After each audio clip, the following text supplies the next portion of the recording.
Yo, Hey, there you go. I think last time it sent like the picture like I showed you. I don't know if you got that picture I sent you, and it's where it said live ended twice. But then I just clicked on live at the top. But last time it sent it in the big picture, and I clicked on it. I think, but so maybe it's just me. Anyway, it's all good. Um, yeah, I don't know about the in DM request. I was just sharing the live, but go if you just like click on my profile, it'll always open up the live or whatever. Like if you click on my Yeah, profile picture, you get which I that phone. believe that Yeah, was different than last time. I'm not sure why, but maybe it's a super data weird. thing. Who knows? Whatever. Now I know how to do it, so in case it doesn't pop up that way, so we are all good. Okay, I can hear it. I just turned music on. Can you hear it? Music? Yeah. No, Oh, okay. Fuck. I heard Lila. I can play music through my headphones, like on my Spotify, which is what I want to do in the background of the live, but you can't hear it. I can hear it, but you can't. Correct. Like the only music I can use in the live, they have like an inbuilt music thing, but there's Yeah, just like it's so no, it's like I don't know. elevator music. Yeah, it's elevator music. Yeah, I don't know. Even just some background music would be sick. But whatever. What's up, I mean, that man? it's not so bad. I mean, it's a little jazzy, whatever. It's not the worst. I know it when I listen to it back on like replays, I don't know if I like it or not. It's hard to tell if it's distracting or Mm. Yeah, I mean, I don't know. I don't think we need it necessarily. no. I mean, you're the talent here, so you're the one that needs to fill the dead air. All them big words. You're right. Fucking, I don't know shit. Yeah, right. Hmm. But yeah, that was interesting about the RSI. Like, I didn't even know what the numbers referred to, right? Like the moving out, which I should have just, I thought of like the The look moving out. back period. Yeah, like what do the numbers Hmm. represent? Like RSI Yeah. 6, and then how it's for the different. So that's cool. But I mean, that makes sense to like, I mean, when it says false indicators, to me, that makes sense because when I look at that, it's like even on those shorter time frames, like you're dealing with essentially less information the shorter time frame you go. So the less information you have, it would make sense to me just thinking about this on a surface level that you would have more, false indicators, right? You have less information. That makes sense, you know. Obviously, more data you use, you're going to get better, better information. If that, Statistic. Yeah. yeah, Yeah. yeah. Absolutely. It's nice to Uh, hear Chat GPT though say, like just based on your style of trading, that makes sense. That makes a lot of sense. I like that. I know I've used it a lot. It's a little tricky with the confirmation bias. Like you've said before, ChatGPT can be a little sketchy, but yeah, for the most part, amazing friend at least to bounce off ideas. Like, but there's definitely some Well, yeah. confirmation bias, you know? But Well, I've yeah. had it. Like I've said stuff because I was worried about that, and I've said stuff that I thought, okay, this is wrong, and then I don't have it saved. Some of the stuff hasn't saved for me, but like on the left column where it saves all your past searches. Yeah, But that's weird. Might be yeah, because so like the no, you last, gotta I log in. think You it's have to be logged in. So I don't know. That's weird. yeah, like the last three things like today, it didn't save. Like the stuff I sent to you that I looked up, it didn't save that.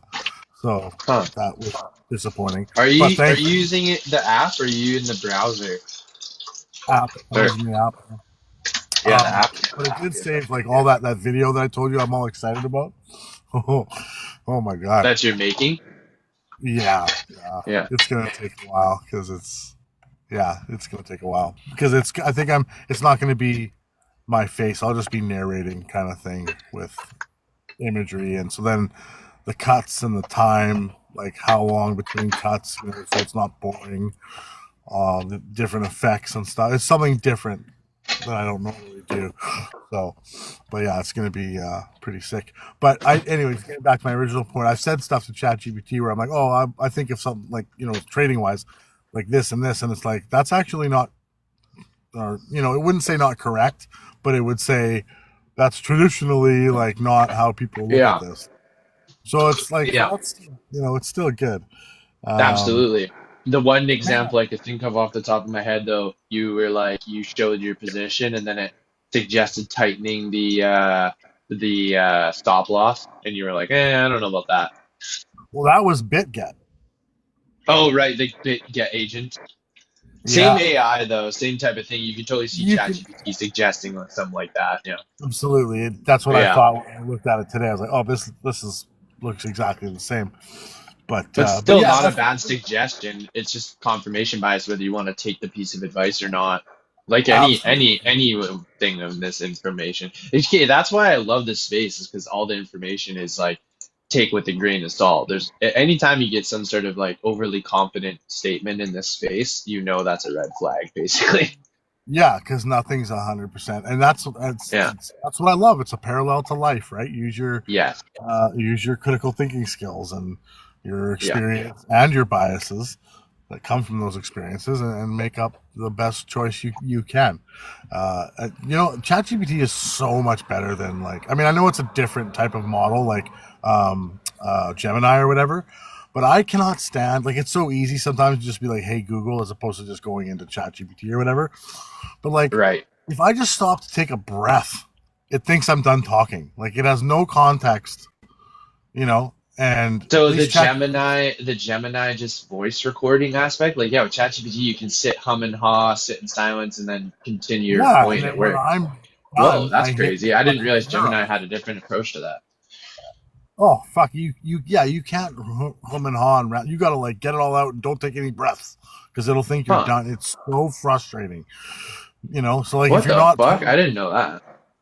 yeah, well there's no like how ChatGPT you can, like you just said, you can hum and haw, and then you Yeah, can, when you're done, you hit the arrow, right? exactly. So you decide when you're done, whereas Gemini's deciding when you're done.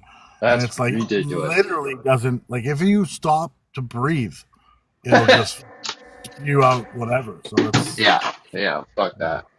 I call it names all the time. I should actually do a video on that, just like how frustrating how frustrating it is. Oh, stop to breathe. So. I like in that Tim Hortons though. I've been collecting Tim Hortons clips. I watched one in Scarborough, Ontario, where they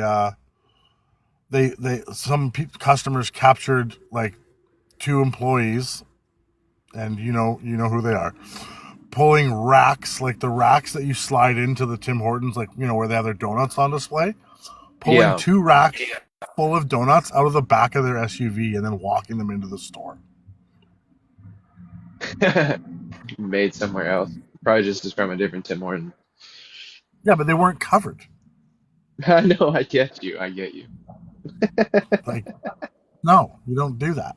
I watched one where the guy's dipping the chocolate donut, and he's in the chocolate sauce, and so he puts the one side in there and he's holding it with his bare hands, and then he like does the little twirly thing, and then he takes his other finger and like wipes the, like, to break the chocolate, like he wipes it with his finger. Like, fuck off. Chris. Fucking insects, bugs. I seen one where the deli meat, like the paper in between the deli meat, it was in the sandwich. Like the person got their sandwich and it had that little white piece of paper that separates the deli meats in the sandwich. Oh my god. Anyways, we're getting off topic. RSI, RSI, RSI. Woosah, woosah. Mm. So yeah, so you didn't know about what was the what was the RSI like thing that you learned today, or so I've far just anyway? never changed the look back period. I knew that you could, but I've just never played around with that. Um, I don't know Oh, like why. in the settings and just manually change the number. Yeah. Yeah, like I obviously know you could. I've looked through there, but I've just never ventured off from the 14 period look back. And typically, like you said, like the 4 hour seems to be the chart that I use the RSI on the most. Like once I start going into hourly or 15 minute, that doesn't seem to play as well. But maybe that is because I could change the look back period or whatever. But the 14 on the 4 hour, 14 look back period on the 4 hour chart just seems to be like the go-to for me for that, what I'm comfortable with that RSI reading. And Yeah. damn, I'm proud of that read yesterday. I mean, it's a little weird because for 3 or 4 days we built up to that point, and I was kind of, notioning towards the divergence there for 2 or 3 days, but then it didn't happen till there was basically at least one drive in there that I anticipated too early. So it's divergence is a hard one to Right. read. Like you see the momentum waning, but you don't know when it's really gonna break. Like there could have even been one more drive up before that break. Like so. Right. Yeah. So I guess then you just have to pick your, your leverage and leave yourself a wide enough range and liquidation points to, if it does hit another spot, you'll be okay. And because I mean, you were right. Like, what was the downswing in the end? What was it like one? What From did it hit? What was the high? 118, 117.5, something like that, back down to 114.5. That's a big Like swing, and like a and 4,000 point swing, man. yeah. That's whatever. I don't know. Am I? I'm not using that correct. When I say points, you know what I'm saying, right? I Yeah, know it how is. It points. is a point. It's hard because in stocks there's actual ticks, but in this, since Right. it is a point. Yeah, a dollar you could consider as a point. Okay. Good. Good. But yeah, like that's because you totally got it right. I I'm know, happy you man. didn't write to the tune of 107 because I'm now in a less of a negative position on my long, and I'm just hoping that it'll retrace up. But if it doesn't, well, whatever. This is But where I had the interesting question for you yesterday that I was trying to get out, which is like how to design that recovery exit point. Like, let's say you've kind of given up on this long, and you know that you're gonna take a loss most likely on it. It's like where choosing that point of the most ideal loss. Like even yesterday, there was a bit of a bounce that you could have gotten out of and maybe saved whatever a couple bucks type thing. So it even is today, that's where it's at. right. Like you mean today you have recovered a bit and you could close with less of a loss than you were at yesterday? Yeah, I was at nine Exactly. something, almost 10, and now it's at like seven something. See? So it's So interesting to try to design that exit strategy. Like maybe not being so greedy that you're waiting for it to go right back into positive, but I mean if it goes back to like $2 or $3 negative, it might be smart to just close it and take it back. That's the strategy I'm interested in. Is I don't really know the best way to have strategies on recovering, especially in those delta neutral positions, like how so to here's manage those. interesting that you mentioned that because I was thinking about that as well.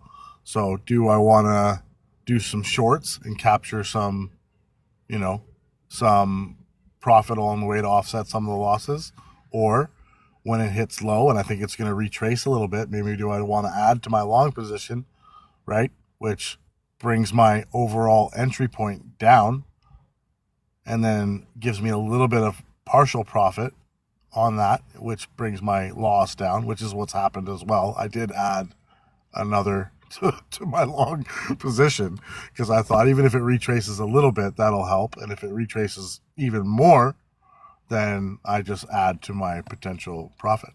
So Yeah, that's what I exactly. did. It's the I just added optionality another.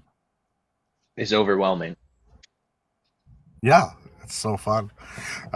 But yeah, so I added more margin and at a lower entry point, which is brought down my overall entry point when you look at the position, and it's reduced my with the retraces also combined with that position is reduced um, my Loss, negative my loss. Thank you. which unrealized loss. That's the other cool thing. Hey, like reflecting on Yeah, realized versus unrealized. Yeah, I am not gonna realize it. It's not gonna realize. It's gonna like turn into like dinner. That's the other fascinating part is dude, yeah, like I realize can turn into something positive. I mean, it starts off looking shitty, and it gives a and very turns huge out insight. I think we have a bit of a delay. Sorry. yeah, okay. Go ahead. Sorry, man. Um, uh, Now I forget what I was. Oh, it gives a little insight into the idea of like that the Big Short or like the housing crisis too, because you could speculate on a bunch of unrealized profits and think that you're in the gold, right? Like unrealized profits, like when someone speculates on, oh, so and so is so rich, and they're looking at their portfolio, not taking into consideration unrealized profit, right? That's like a Mm, huge liability in terms of calculating the overall equity of a portfolio. okay, sure. Because I like got when nothing. even when someone says they have like $1 million house, it's not a realized profit. It's like everyone's speculating on so much of their wealth, and they don't realize the difference between that realized and unrealized profits. Really? Who doesn't realize Yeah. that? Well, I mean, it's kind of trippy because you might realize it to a certain extent in terms of like the liquidity of a mortgage, but you might not realize it in the extent of your other holdings, like in terms of CAD. What's You DAD? know, CAD, like your Canadian dollars, like so like for instance, you don't even have a way, going back to the idea of inflation, you don't even have a way to measure your unrealized or realized gains in terms of Right, CAD. Yeah. because it's changing because Yeah, of constantly. fluctuation. I know. Oh Hmm. man, just mind blowing epiphanies with this space. So It's much fun. endless. It's an It endless is rabbit hole. endless game trees, endless. Yeah. Oh man. Yeah. I So also watched your suggestion on the poker guy last night, just to throw that in here. I watched a bunch of his videos.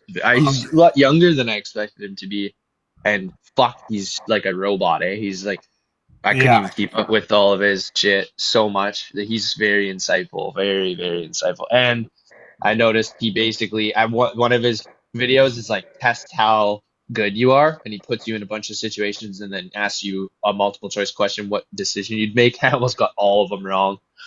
well, yeah, and what I will say the caveat with that is what player pool are you talking about?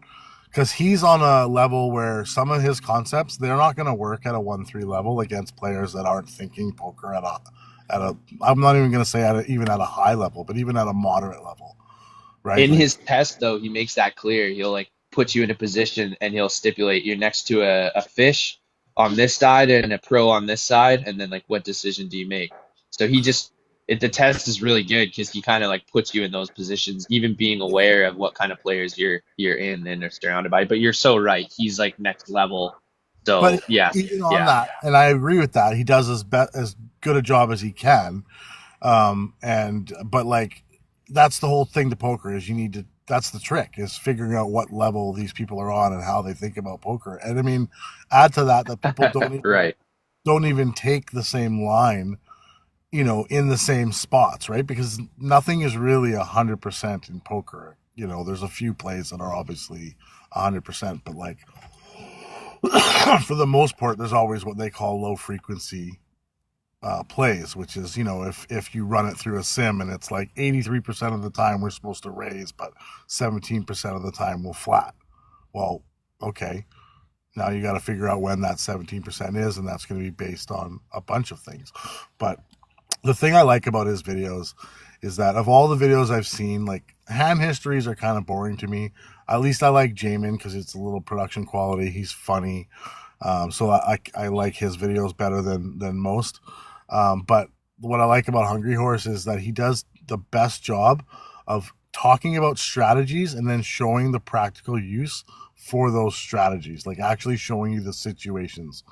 And like you said, some of those Right. thought experiments and stuff are really good.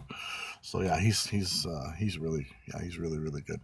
Yeah, sometimes the theory gets a little bit too abstract for me. Yeah, you're right. The down route examples are like really providing like the utility or the application of the strategy. Yeah, you made that clearer than most videos I've seen for sure. Yeah, yeah, really good.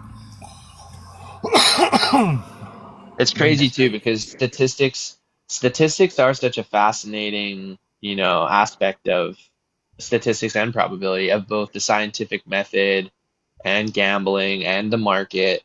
Like that's why Fooled by Randomness is one of my favorite books because Nassim Taleb addresses specifically the limitations of probability and statistics and those applications, especially in the black swan fallacy. Like he really draws attention to that in the sense that when we're gathering statistics, in a way that's a form of confirmation bias too. This is to your point about poker, right? Because like until something anomalous happens, how would you ever be able to statistically apply for that black swan event when whatever a low frequency, if you want to call it that, a low frequency trade, even if you want to call it that, happens?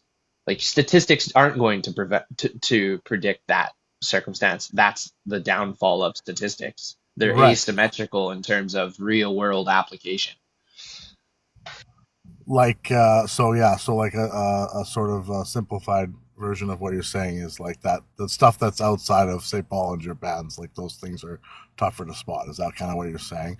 Like the small percentages outside of what the norm is through the application. Yeah, and there's not really like these are bias when we call them norms or medians or averages, we're setting the look back period. Oh, 14 or like we're choosing the bias confirmation here. So all of our Exactly. statistics are limited. There's no it doesn't really mean much. It's a bit of like astral projection or something. Like that's why have you ever seen Crown go over the moon charts? I didn't. I seen him talk about it in one of his last videos, where he's like talking about the moons are like Yep. quite good indicators. Like I'm not like astrological, but like I mean, I think he said it was like 80% or something. Yeah. Yeah. And that's just based off the moon cycles, has nothing to do with price or anything. But statistically, you can see its significance. So that's Yeah, just showing kind of the he, irrelevance of it yeah. Like to a you don't degree. understand the correlation, right? But like it's somehow working. It's mathing somehow, Yeah. right? Yeah, it's interesting. Yeah, yeah. I like him. I like. Plus, I like how fast he talks. Like a 30-minute video for him is like an hour and a half video from other people. Oh my God, I know. You don't have to 2x speed his shit. Yeah. Yeah, He's you already wouldn't. at 4x speed. Yeah, exactly. But he's like in my mind the epitome of rational thinking in terms of non-dogmatic arguments. Like he never asserts certainty. He always gives the other side. Yes, Yeah, yes. Always gives the invalidation point of his strategy. Always gives where it will be wrong. He's always playing both sides. He's never claiming to forecast. Dude, the majority of the crypto influencer space is these cringy like forecasters. They're like, oh look, like this is a triangle fucking formation. It's good. The price is going down. I know. Eh, And that's the one of the very first things I picked up on. It's like if this is so 100%, then why there wouldn't even be all of these all of these videos. It's so absurd to be like, "Oh, look, here you go." Yeah, like retrace back to resistance triangle, retrace up, retrace back to resistance, retrace back, I mean there are things that you can certainly look at, but yeah, like there's nothing set in stone. It's and that, and you know what? They know that. So again, getting back to, you know, intellectual dishonesty, they know that that's not the case. So so they know that they're broadcasting essentially to someone that's gonna just run with that. So like someone that's not really thinking about it correctly. So they know that they're essentially taking advantage of someone, in that way. Like if you're gonna buy into this, I know, like what I'm trying to say is only a certain type of person is gonna buy into that, right? So Do you think on that? I think if I had to guess, I would literally say 70 to 80% are totally unaware of the rational method in terms of not claiming certainty. Like if you came from traditional academia, Chris, bro, and you learned about statistics, you learned about economics, and then you learned about Bitcoin, yeah, I think you would be applying forecasting certainty. You would actually think the RSI is like a legitimate indicator, and that indicators have some sort of like realism behind them. yeah, Yeah. I mean I can't say yes or no to that. I mean, I'd love to think that I'm special like we all do, but I'm probably would be the same victim to essentially financial propaganda um, as anyone else. Yeah. Yeah, and scientific, like the scientific method not being fully educated in them too, thinking that science reaches some kind of certainty, applying science in this dogmatic way to economics, basically, thinking there's some sort of science behind economics, Right. other than the scientific method, which is being willing to test your thesis, which that applies to the market, but getting to some finalized conclusion where we're like certain about the statistics, like never gonna happen. And I think most people actually, I would say, yeah, 70 to 80%. Like I don't think it is a manipulation, them taking advantage of people. I think it's like a cultural phenomenon. Most people are totally unaware of how to apply rationality to statistics. That's probably, yeah, and I think the ones that are of good faith and it maybe meaning well, I think they fit into that category you're mentioning. But I think there's a ton of people that have just failed at it and realized it's easier to just fucking lie and scam people, and so that's a different category of people, right? I think they are intentionally trying to take advantage of people. So For sure, there's that. For sure, there's that too. who 100%. knows what And the the truth crypto is? space has it popping for sure. Yeah, Damn. Yeah. every any space where there's money involved has that, right? True. True. Yeah. So But you could imagine a poker guru claiming the same types of things. One of the best things I liked about that, the what's his name? The horse. What is it? The hungry horse. Hungry Horse. Thank you. Was he always had a disclaimer saying, there's no promise to equity here. There's no prom. These strategies are all taken with a grain of salt. Like they could always fail. Those kinds of Yeah. like disclaimers. You could imagine a poker guru who basically doesn't have those And disclaimers. he does great shorts that prove just that. He's like, this is why, blah blah blah. This always works, and then he shows this like very well reasoned, very sound bluff based on you know this correct range and this particular setup of the hand, and then and he's like, and this is why this bluff always works, and then his opponent snap calls him with a winner. And he's like, oh, you know what I mean? So like the whole time you think Yep. he's setting up to like this 100% thing, and then he literally shows where he played a hand and it totally didn't work. Even though, 9 out of 10 players, like, or anyone that really understands would be like, yeah, that's a totally sound bluff. And, if you're not getting caught bluffing, the saying is you're not bluffing enough. So, if you have 100% bluff rate, like working, you're just not bluffing enough, you know? So, Huh, I've never digested that saying. yeah. That's interesting. I have a tendency to, yeah, not want to get caught bluffing. Right. And then, I mean, think about, okay, now you've been caught bluffing. Think about how now if you run well and a similar Yes. setup The comes image, up, the image, yes. yes, now you get paid for that, right? So like it just goes back to image too, right? So like if everyone just thinks every time you're putting money in the pot you have it, you're just gonna make it easy on them. They're just gonna fold. They're gonna overfold, and they'll be correct to do so.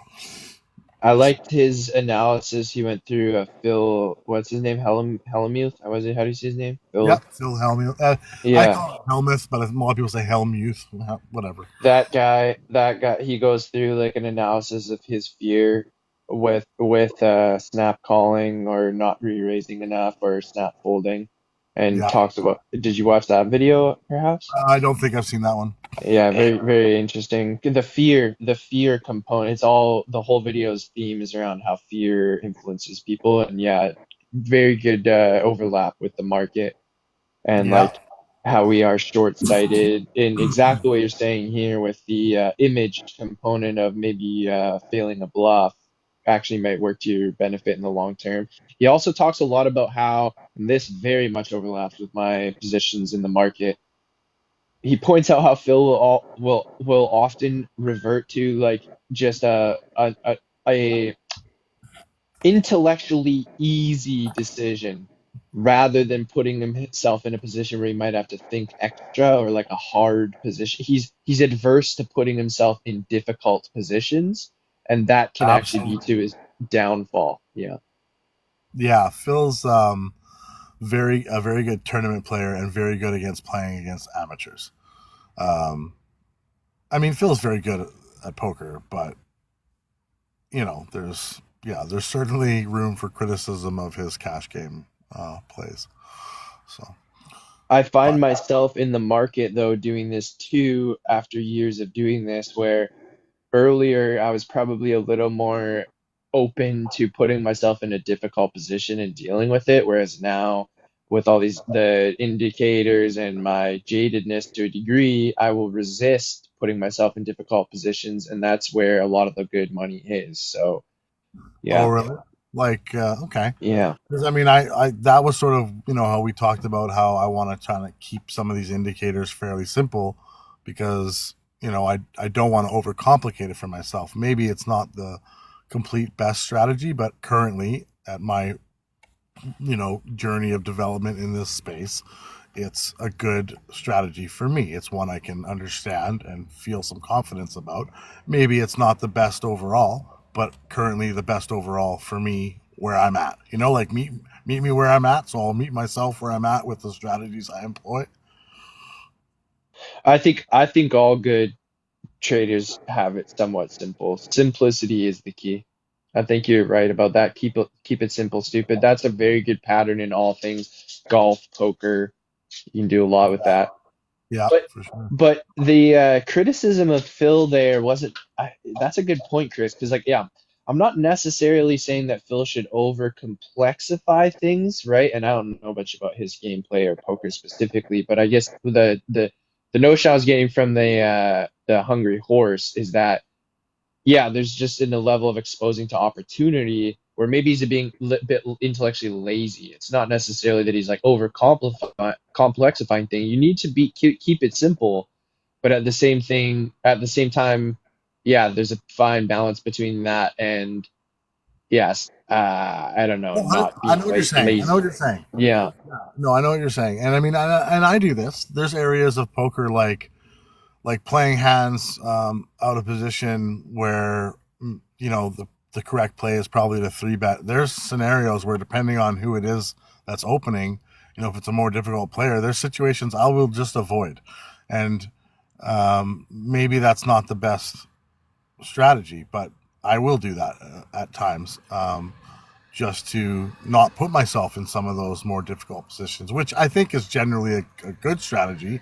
But it depends where you're at, because there's going to be times where you're eliminating opportunities, like you say, because you're not wanting to get into a spot that's difficult to navigate. And the exactly, players that make the best money are the ones that can navigate the most positions in an exactly, effective way. So yeah, absolutely. spot on. In my own trading, that basically when I hear you talking about that, I was thinking about how like it's easy for me to use spot because spot I don't have to think about stop losses and exit points and liquidity price, right? But when I constantly read this divergence building up on the 4 hour, and I've been using spot in a tight range on those 15-minute and 1 hour ranges like the previous days, we called out the ranges. We weren't call we saw some divergence building up, but we literally that one day especially we were like, let's play the range. Yep. We've had like 4 or 5 days here of really a lot of clarity on the market. Like to be able to Hmm. call that range, to play the range for a couple days, and then to see the divergence build and the possibility of the ranging breaking. And really on the daily, the range hasn't broken. So we even anticipated that. We were like, I said the 4 hour divergence, is looking for that. So it's a 4 hour range. We're not looking the daily could break, could come all the way down, but that's not really what we were looking for. And Yep. then so for me, there's like on certain plays, I should opt out of spot and start using futures to really expose myself to the opportunities. If I use spot in the range, that's fine on the smaller time frames, especially if I'm not trying to rack up, major fees with leverage. But then as soon Right. as that, when I really do start seeing that 4 hour on a bigger time frame, like the 4 hour or the daily, build these big divergences, that's really when I should expose myself to a harder position, which is with the leverage and choosing those stop losses. But like, there's no reason I shouldn't have a 10 or 20 $100,000 position with leverage at that point. Maybe Hmm. not in the range when things are volatile or when things are questionable or you're in the middle of the range, but yeah, when it's just hard to really pull the trigger after a while. After a while, you get comfortable just using spot and you're like, maybe it's too risky to open up a big leverage. But it's like, bro, like the difference between a 15-minute range play all day and a massive 4-hour signal, you've gotta sort of pick and choose your spot. Like that would be the time to leverage in. Yeah, yeah. Did you cut out, or was that it? No, that's where I'm at. It's just frustrating that like I don't have that discipline to know. Like I want to even some of my range plays, I used leverage, and then that kind of like lowered my confidence when the bigger play later on the 4 hour, which I had confidence for, but it lowered my confidence in taking that step in terms of like we're saying with the Phil comparison of putting myself in a difficult position. Like why did I expose myself to these like sort of petty difficult positions in the range and not just be patient for like and ready to really be like this is the time I'm gonna expose myself here. There might be some difficult decisions to make, but like if there was ever a time to do it, now's the time to do it, you Yeah, know. yeah. And this is a learning curve for me. I haven't really meditated fully, but it's been really nice to talk to you and reflect our decisions and see the last week here of clarity. It's given me so Hmm. much confidence, bro. We've Right, you're together. essentially back testing what you didn't implement. That's This would right. have. Yeah. Which is impossible to escape. Hindsight is always 2020. But it's nice to see that even when it was in hindsight, we had a lot of clarity. Like Hmm. together, the market has not done anything, and we have not managed our risks like outrageously. It's been very consistent and good. Yeah, yeah, absolutely. Yeah. Yeah, that's interesting. I need to get, see, it's funny because I need to get a little, I keep forgetting on the spot in these big swings. Just sell it and then rebuy it low, sell it because it's so easy. It's so easy, right? Uh, And the risk, the difficult decision factor. I don't have to think. Like it's similar to what you're doing with futures and just not having a stop loss and depending on the liquidity price, you don't mhm. really have to think about it.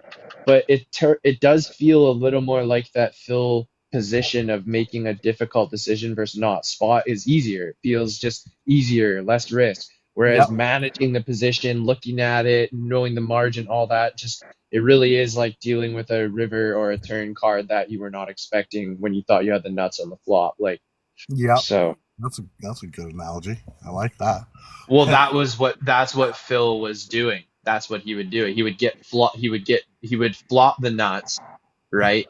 But then rather than luring in the fish with some Oh, smaller did you re-raises, he would see? just Did go you see all the in. hand where he had Queen 10 and Doug Polk folded 7-10 when they both flopped straights?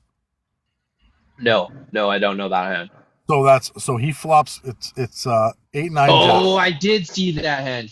His He just opponent had goes all lower in, straight, lower and straight. fucking Yes, Doug Polk just folds the second nuts because Phil just went all in. Like, that was the exact example I was talking about. yeah, That was exactly it.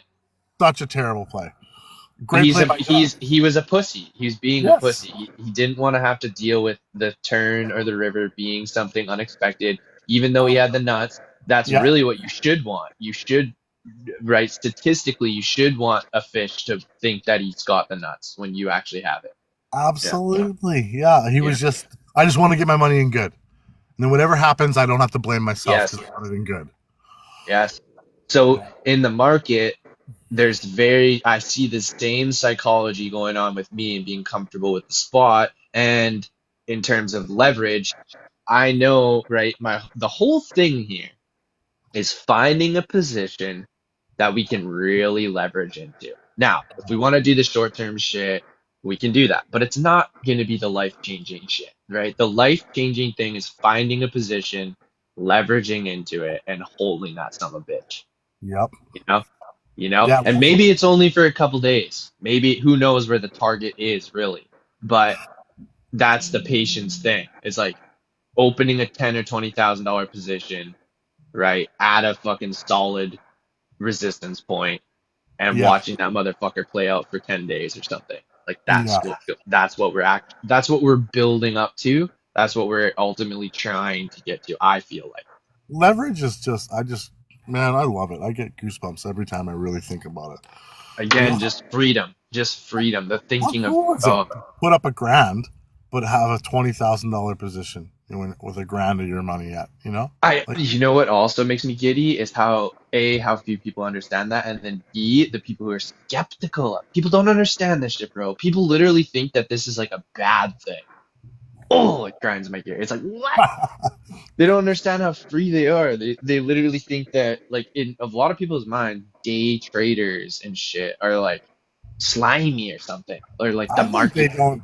I think some of them don't understand the difference between what is like the cross and the isolated. Like maybe they come with the fear of losing everything, and they don't realize the fundamental difference that you're not going to lose everything. You only I know lose. you started there with your whole thing. You literally went right into the cross and isolated. But when you really learn about these things, all the instruments are risk protection. Whether it's a stop loss, a fucking liquidity price, 100%. leverage. Yeah, it really is all a way for you to manage your risk. None of it's a gambling tool. No, no, you're right. It's oh God, I wish I had something intelligent to say to that. But yeah, you as usual. Yeah, you're so right. So, but yeah, it's certainly been fun discovering that space. And I mean, especially if, when you're starting out, like if you getting back to risk, like just put $100 or $200, and just start there. Like when you really realize leverage, like you don't need to have $1,000 or $5,000. Like you can start with Dude, $100. I say that think about the levels of this. Like I talk to people who don't even understand Bitcoin's divisible. They think you literally have to buy one Bitcoin. Like they don't have $100,000, so they'll never buy Bitcoin. Right? Yeah, they don't That's how understand far away people are from this. micro So shit.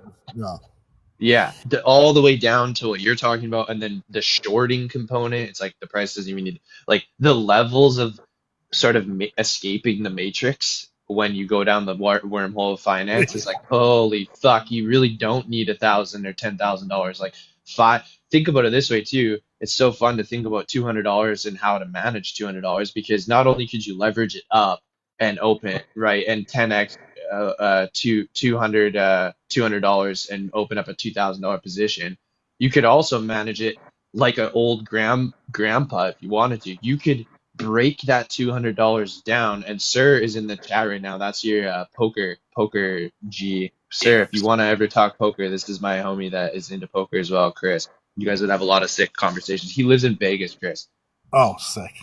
Super The, into it. the tightest games anywhere. I had, yeah, 4 straight walks. I think that only has probably ever happened in Las Vegas. Mm.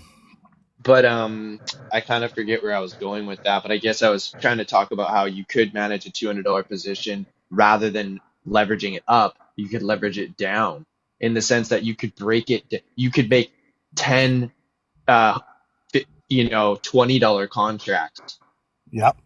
and leverage each one of those just like 4x. And now Like you're at actually different points, you mean? Like, or you all. like think about your $200 equity, right? And rather than trying to leverage that, you just do what we're doing basically, which is you take $10 and leverage the $10. What you've just done there, when you really think about it, is you've managed the risk of the 200. So you're like leveraging down. You're actually leveraging down because what you're doing. So like think about it this way, Chris. Oh, I have the perfect way to explain it. If someone had $200, it's to your point about not needing much money. If someone had to, they're like, oh, all I have is $200. Is that enough to get into Bitcoin? It's like, bro, you know what's funny? You could just open a $200 position with $20. Here, give me $20, keep your 180, Yeah. and I'll open you a $200 position on the Bitcoin market. How fascinating is that? You thought $200 wasn't even enough. And I'm saying, you want a $200 position? Give me 20, and I'll get you your $200 position. How funny is that? Like, Yeah, so yeah, it's like so ironic how the risk management in my head gets to such rock bottom of like, this is complete freedom. totally, totally. Yeah, I mean, uh, that's I'm trying to think like I'm trying to put myself in, because we're just trying to introduce people to this space. I'm trying to put myself in, people's positions where they don't know anything and just how overwhelming it can be learning just even the mechanics of how to do a trade or how to get a wallet or whatever.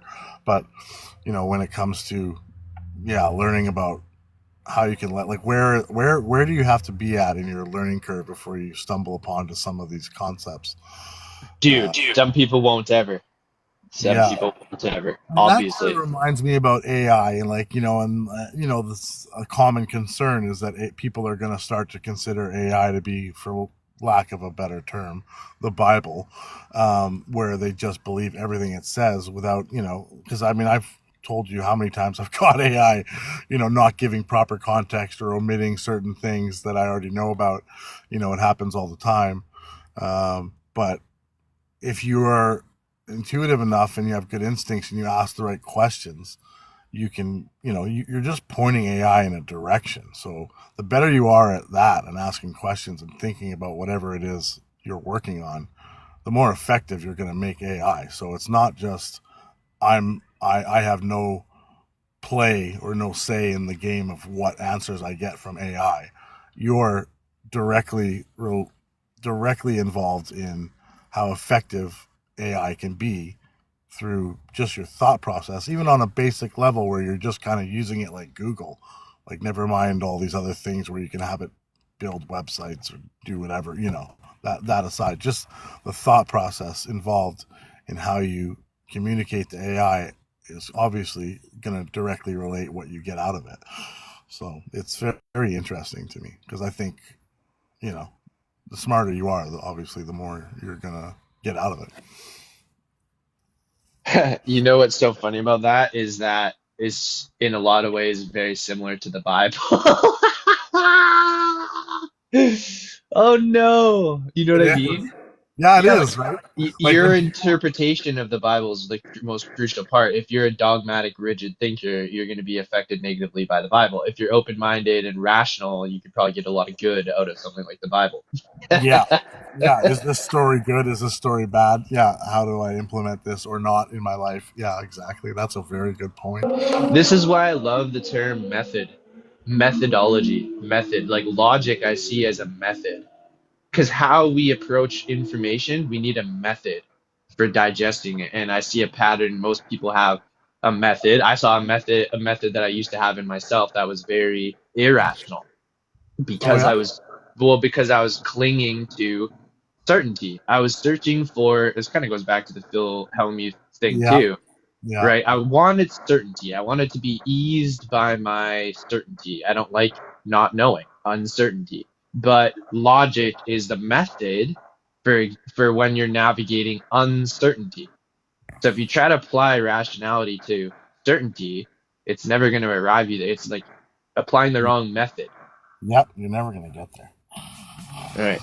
Yeah, that's very yeah. So it's so funny how many parallels there are between between poker and how you use statistics and how you apply your different game theories and the different game trees as far as the options that you have, whether your position's upside down or not.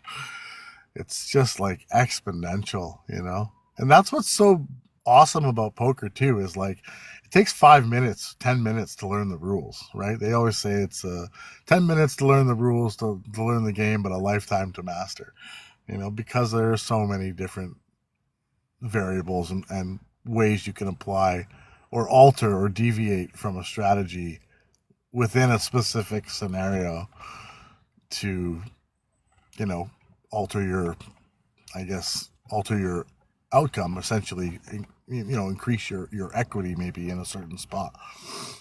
Yeah, it's Yeah, interesting. yeah. Like imagine a player who is just obsessed about hand ranges and statistics versus a player who's just reading social signals and like reads. and then playing each other rigidly in their own strategy. It'd be such an Well, ironic thing to that's watch. a, Like, that's a great point because what I hear a lot when people are starting out, they'll say, "Oh, I want to move up in stakes so people respect my raises," because like you have worse players that get more callers, and then people start playing ranges that you think are incorrect, and instead of adjusting to that and expanding the range you're putting on an opponent, you're just like, no, he's not supposed to have this in this hand, so you just rule it out. Where you need to like Crown says, like, yeah, the 80% is probably going to be these types of hands. This player should have this range of hands, but I've seen this player do other things, so he might have this and this, which he shouldn't have. But what is the percentage of those things that he may have? And so, if you're too rigid in your strategy, you're just going to dump money to people because, well, they shouldn't have had that hand, and you think it's a bad beat or whatever, and maybe it is. But so what? You didn't recognize that, and you're unwilling to alter your strategy. So you're just, like my dad would always say, the same lessons in life will keep coming up until you learn them. So very interesting. holy fuck, that's a powerful. I've never heard that saying either. So eloquently put. I don't think. Damn, I've never that heard one's someone, powerful. I've never heard someone say that I eloquently put something. Well, your dad did, so you're not taking full credit. I That's your dad, bro. recognized its eloquence. Yeah, that counts. There you go. There you Yeah, thank God it counts because that's how I answered Herb's question. That was so go. funny. Thanks for answering my question, Chris. You don't give yourself enough credit, bro. Bro, It's oh my funny. I god. like self-deprecating humor. Okay, well then that's fine. It's That's part fine. of my being humble. I give myself a little more credit than I let on. That's what I mean. I like self-deprecating humor too. So when you overcompliment me, I don't know where to go. I'm like, well, fuck, dude. Now I'm just, Now you're setting the bar too high for me. yeah. Yeah, that's funny. I'm really yeah. Yeah. I was gonna say something now, but it's a little bit too personal, so we'll leave that for another time. But Okay, dog. happy Um, you had that conversation, with that person we were talking about. So, yeah, anyways, me too. Me too. Hell yeah. I mean, it's an ongoing struggle and an ongoing, not struggle, but commitment, ongoing. I don't it's know. work. Yeah, yeah, it's work. It's work, which is I'm committed to it. I'm down to do the work, bro. She's Good she's, because she's great.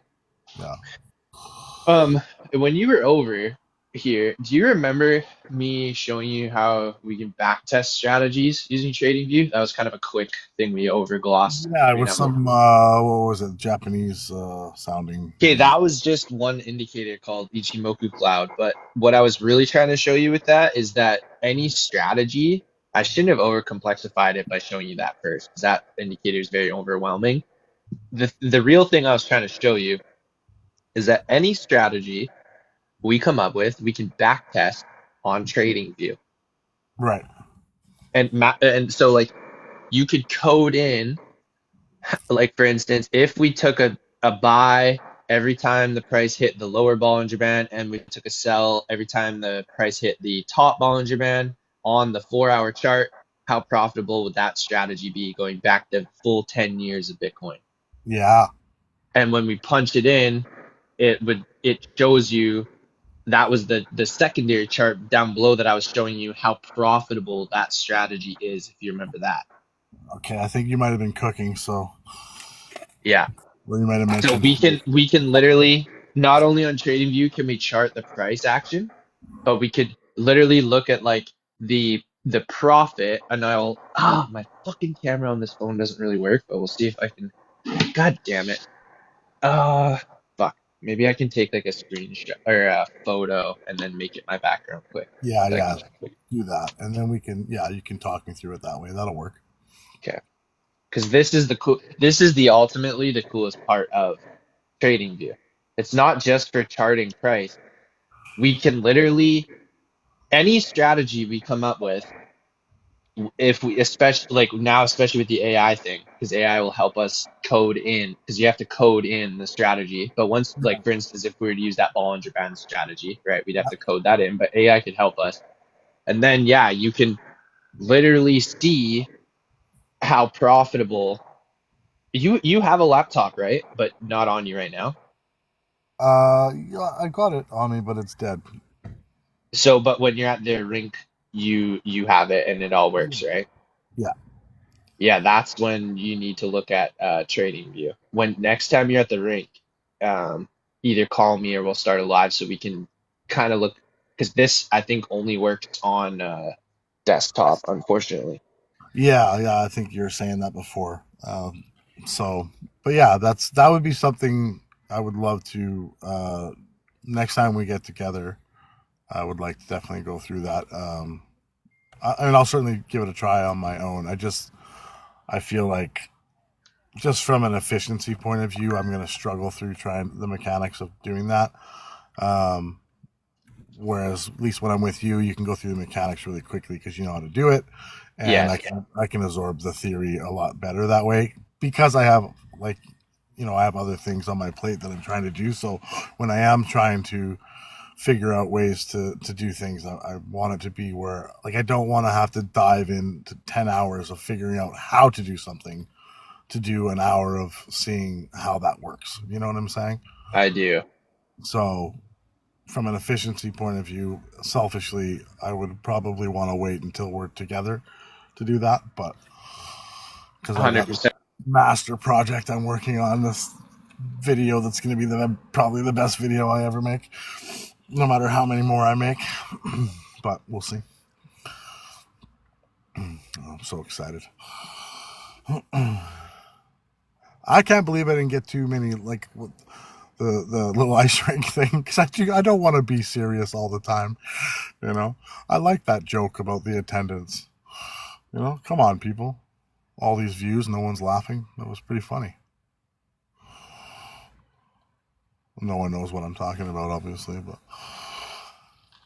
12 people in a hockey rink. That draws more We got people. someone coming up here. Oh, nice. Sorry to interrupt. Keep telling your story. It's neither here nor there. There's no context for anyone listening anyway, so it's all good. Hello, is it Ashley? Hello, hello. What up, Ashley? Feel free to chime in. You have any questions or anything? Oh, I don't I'm see gonna it. drop them. I'm gonna drop them. It's always bad when they don't reply and they don't say anything. Okay, this is the picture I just took. Hard to see. Reflection on my laptop. Just trying to get a better picture. Blah blah blah. This is I can shitty. see I it. know. I can see it. No, I can see it. On the No, top, you see the price, our typical price action, and if you really zoom in, if you can, there's the. you cut out on the So yeah, top and you cut out. So yeah, sorry. price action at the top. Yeah. Well, Oh, if I'm you have a getting question, Ashley. bombarded with requests for spammers right now. What the fuck's Oh, going on? Um, no, Arash, go away. What the fuck is happening? I'm gonna block you, what's going you on? motherfucker. There, I'm being like, there. I dealt with it. I'm being like spammed with requests to join. Like, see how he's in the chat. Let me join. Let me join. I have a question. Okay, well, Ashley, I'll let you try again, but I'm skeptical at this point. You didn't say anything. There, I invited you. Feel free to come up if you do have a question, but the rash is definitely blocked. Um, so yeah, at the top you see the price there. The Bollinger Bands are on it. You can also see the little down arrows and up arrows. One's blue and the down arrow's red. Do you see Yeah. those? They're- Yeah. Well, I don't see up arrow. Like I see You red. know Yeah. the blue. You see the red down arrow. Now look for the blue up arrow at the lower parts of the price towards the left of the price. Very small. It's hard to see. Yeah, having trouble seeing it. But anyways, You know how on BitGet we can show our buys and sells as little like blue and red indicated, little blue yep. B. Yeah, okay. So it's the same thing on here, but what this is showing is not my buys and sells. This is showing the strategies buys and sells. Okay, yep, got it. I'm following. So on top of the Bollinger Band, what I've put here into TradingView is called an RSI strategy. I don't have the RSI up because you can only have two indicators on TradingView. Sure. So you can't really see why the strategy is making the buys and sells. You can just see where it's entered there. But Okay. below the price, the other chart, the red and the green chart, that is the performance of this strategy. Okay. So if you were to take a buy every time that little buy signal comes up, and you were to take a sell every time the sell signal comes up, and you started with X amount of dollars in this particular strategy, it starts with, I don't know, but you can change the amount. So I could be like, start with $1,000, start with 10,000. And Yep.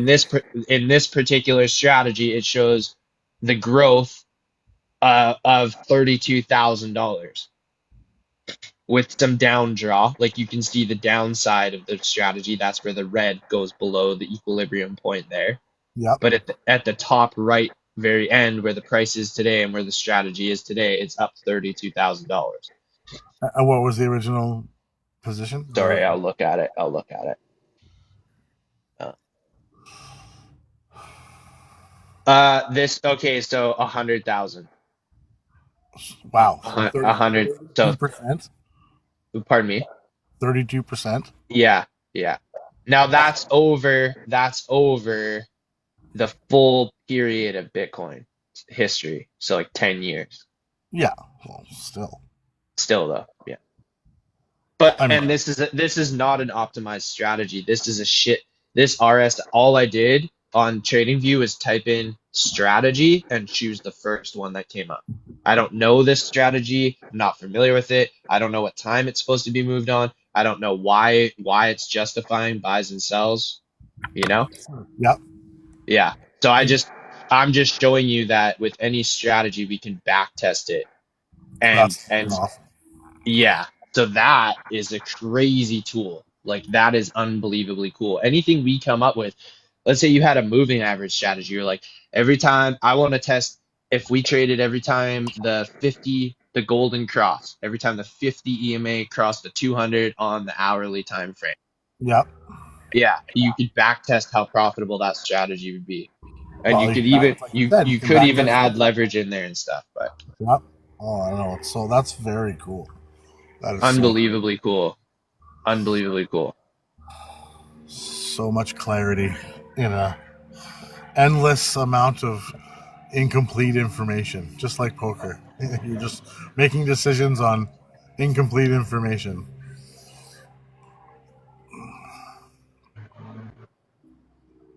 Darth Dawkins. Bro, have you heard any of Darth's lives? Darth, I would love to talk to you about economics, but I know that typically you're into running tag and theological arguments. Appreciate your time, bro. I've listened to a lot of your discussions. You're an interesting cat. Definitely have the respect for um someone your age killing it on TikTok. Not many people your age have the technical competency to run lives and have a personality and a following and all that. It's very, very dope. Very much respect it, even if we don't agree on everything. But yeah, I don't know if you're interested in talking about economics at all, or um, it doesn't have to be to specifically Bitcoin, but I'd be interested on hearing your positions on something like inflation, or maybe even how the Bible. I have asked you a couple times in your lives, like, how the Bible impacts our theory of economics or our outlook on, is free market thinking a more of a biblical notion? Is socialist thinking more of a biblical notion? Interesting. But Darth is a busy guy, so E, what up, though? What's good, bro? What are you talking about exactly? We're talking about Bitcoin, but I'm down to talk about whatever you want. What are you talking about? I mean, like, I want to talk about Bunda Latinas though. I had a feeling. Nah, man. Nah, Nah? man. Why, bro? Because that's not what this is Motherfucker. for. He's a kid, bro. A young kid. Let me You in, know, cuh. no, not a fan of that shit. Yo, actually, I'm gonna try to make you a mod right now. Let's see if I can do this. What is this? How the What? fuck do I? Well, mod. I've never had a mod before. Never had a mod. Oh yeah, well, yeah. What a I don't know bounce how to do it. right out there. Oh. Oh my god, I What did you don't know how to say you do it. wanted to talk about? Latin? What Latinas? I don't know. Big booty? Is that what you said? Yeah. Holy fuck! Okay, My, I'm gonna give you. You can turn comments on and off now. You I've can no. mute accounts. You can block accounts. I'm giving you all this. You can. How do I do that? Just press on their. I have no idea. I have no idea, but I just made you a mod. I'm pretty sure. Yeah, try to do something. I don't know. Try to click on someone and block them. Well, editor wants in. I mean, you're in. You just gotta. It's not. Nah, they're gone now, I think. Uh, Yeah, try to click on editor's profile and invite them. I did. It just gives me a follow option. Report, cancel. No thanks. There's no there's no little like double-headed the far left icon should be like a double-headed icon. Double-headed person icon thing. No. Okay. Uh, I gave you mods, so I don't know. I have never had a mod, so I don't know what that means. let's see. Become a super fan. I'm just clicking all these buttons here. So. I would love to have some opposition now. I feel like we've had a really good discussion. I'm down to talk about really anything, but the I meditated on this the other day. I was like I don't think he fully digested the trading view strategy back testing when I showed him the Ichimoku cloud. The Ichimoku cloud was enough to wrap your head around alone, let alone the fact we were back testing a strategy at the same time. Who didn't? You Oh. like that was a lot that night. I showed you the Ichimoku cloud and I showed you that we were backtesting it. But when I reflected on that later, I was like, I don't think he fully understood that with TradingView we can backtest strategies. So I'm glad we covered that today. That's Oh, good. I understood that. I mean, when you say we can back test strategies, I take that I to mean the we can I back mean the test night you were strategies. over, the night we were over though, when I showed you it. I don't Well, think you fully I got it. think it was kind of quick. We kind of It glossed over was. that. That's what I mean. Yeah, I was yeah. throwing so much at you. That's what I mean. It was very Concept. quick. I mean, I definitely understood the concept. I have no idea about the mechanics of doing it, but that's what you're for. Well, Figure it out. just like the indicators on TradingView, there's tons of pre-existing strategies. Yeah, no, I've seen a few of those just bouncing around BitGet. Some different strategies and stuff. Yeah, different percentage profits claimed, although no context on those as far as. But we don't have imagine on your chart. So at a certain point, we won't have to like analyze the chart. If we had a fully flushed out strategy, we would just be looking for the chart the chart would literally flash up buy. Yeah. Oh yeah, I know. We wouldn't have to think. Exactly. No, I get that. Oh, Yeah, I get that. or well, I mean, we'd still have to go between our strategies and everything, but it'd be so nice to have like that's what basically what Crown is building, a library of strategies that you can back test and Right. wait for signals on. And the more of these signals that you have going, the better. Because like if you have right, Oh, maybe you have a certain strategy for a short term one, and you're waiting for those signals, and then when you get a bigger, longer term signal, you take a certain option on that, et cetera, et yep. cetera. Yeah, no, yeah, I get that. That's cool that he's doing that. Um, yeah, that makes total sense. Obviously, the more strategies you test that are successful that you can implement, just obviously creates more opportunities if you know how to react to that. Especially when it's just telling you essentially when to act. So yeah, no, it's pretty simple concept. I think Yeah, I hard to mean, hard to execute. Well, not hard, but like just understand, like figuring out the mechanics of doing it. But once you do that, yeah, pretty cool. That's a very cool feature. Probably I don't know. I mean, obviously, I haven't seen I don't know everything, but that seems to me like very, very powerful feature. Unbelievable. How is this shit free? That's what I mean. How it is not. How am I the one trying to talk about this? Right? How aren't people flocking and being like, yo, everyone's gotta know? Well, yeah, they just don't know. They just don't. They don't know. It's and even Jack, like when I was telling, like, he's like, you gotta watch those exchanges. They'll steal your money. My friend had his money stolen. It's like, really? And I'm like, come on, man. I mean, even in stock exchanges, there's exchanges that are trusted and exchanges that are not trusted as much. Like there's the big three. That sort. But I think we yeah. got some opposition here. Already. What up, Kai? Gang, bro. Man. What are you trying to talk about? You trying to talk about Bitcoin? You want to talk about like you said in the comments here, Bitcoin's a meme coin? You trying to fight, bro? Is that what No, this is? I just think No, I'm just I would just think Bitcoin's a meme coin. Yeah, is that like meant to be a bad thing or a good thing, or like I don't know where you're at with It's that just meme? a thing. It's just a thing. It's a joke. It's a laugh. It's a haha. It's a trash coin. Doesn't do anything. No one's gonna use it. No one does use it. It's trash. Whole network's old. Doesn't represent cryptocurrency. Cryptocurrency is for the man who's anti-government, who's private, who doesn't want his business being sniffed upon. Okay, and Bitcoin doesn't represent that future. Bitcoin is a meme coin Ponzi, definitely being propagated by the goddamn CIA. Okay, on mainstream news to make it the crypto. Right? And why is that? The fact that it's the best trading asset in the history of the world might have something to do with that. Yeah, because it's a freaking Ponzi pushed by the CIA. That's why it's the best meme coin. If I have the goddamn CIA backing my Pepe coin, guess what that's going to be? It's going to be the best, the fastest returning asset in all of history because it's nothing. It's thin air. It's a joke. It doesn't make money. How powerful realistically, if you had to guess, and I don't know, do you think the CIA is? Like, how much do you think the CIA is worth? The CIA financially isn't worth much, Yeah. but it's the United States government we're referring to, right? How much do you think the United States government's worth?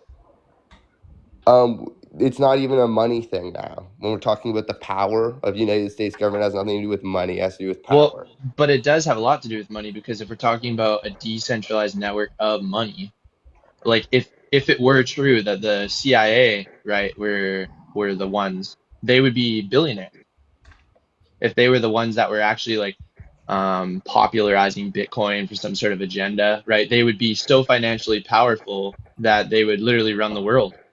Yeah, they literally do. That's what we're talking about. But you just said that they're not even worth much. The CIA, which is a government organization used to run psyops, right? Yeah.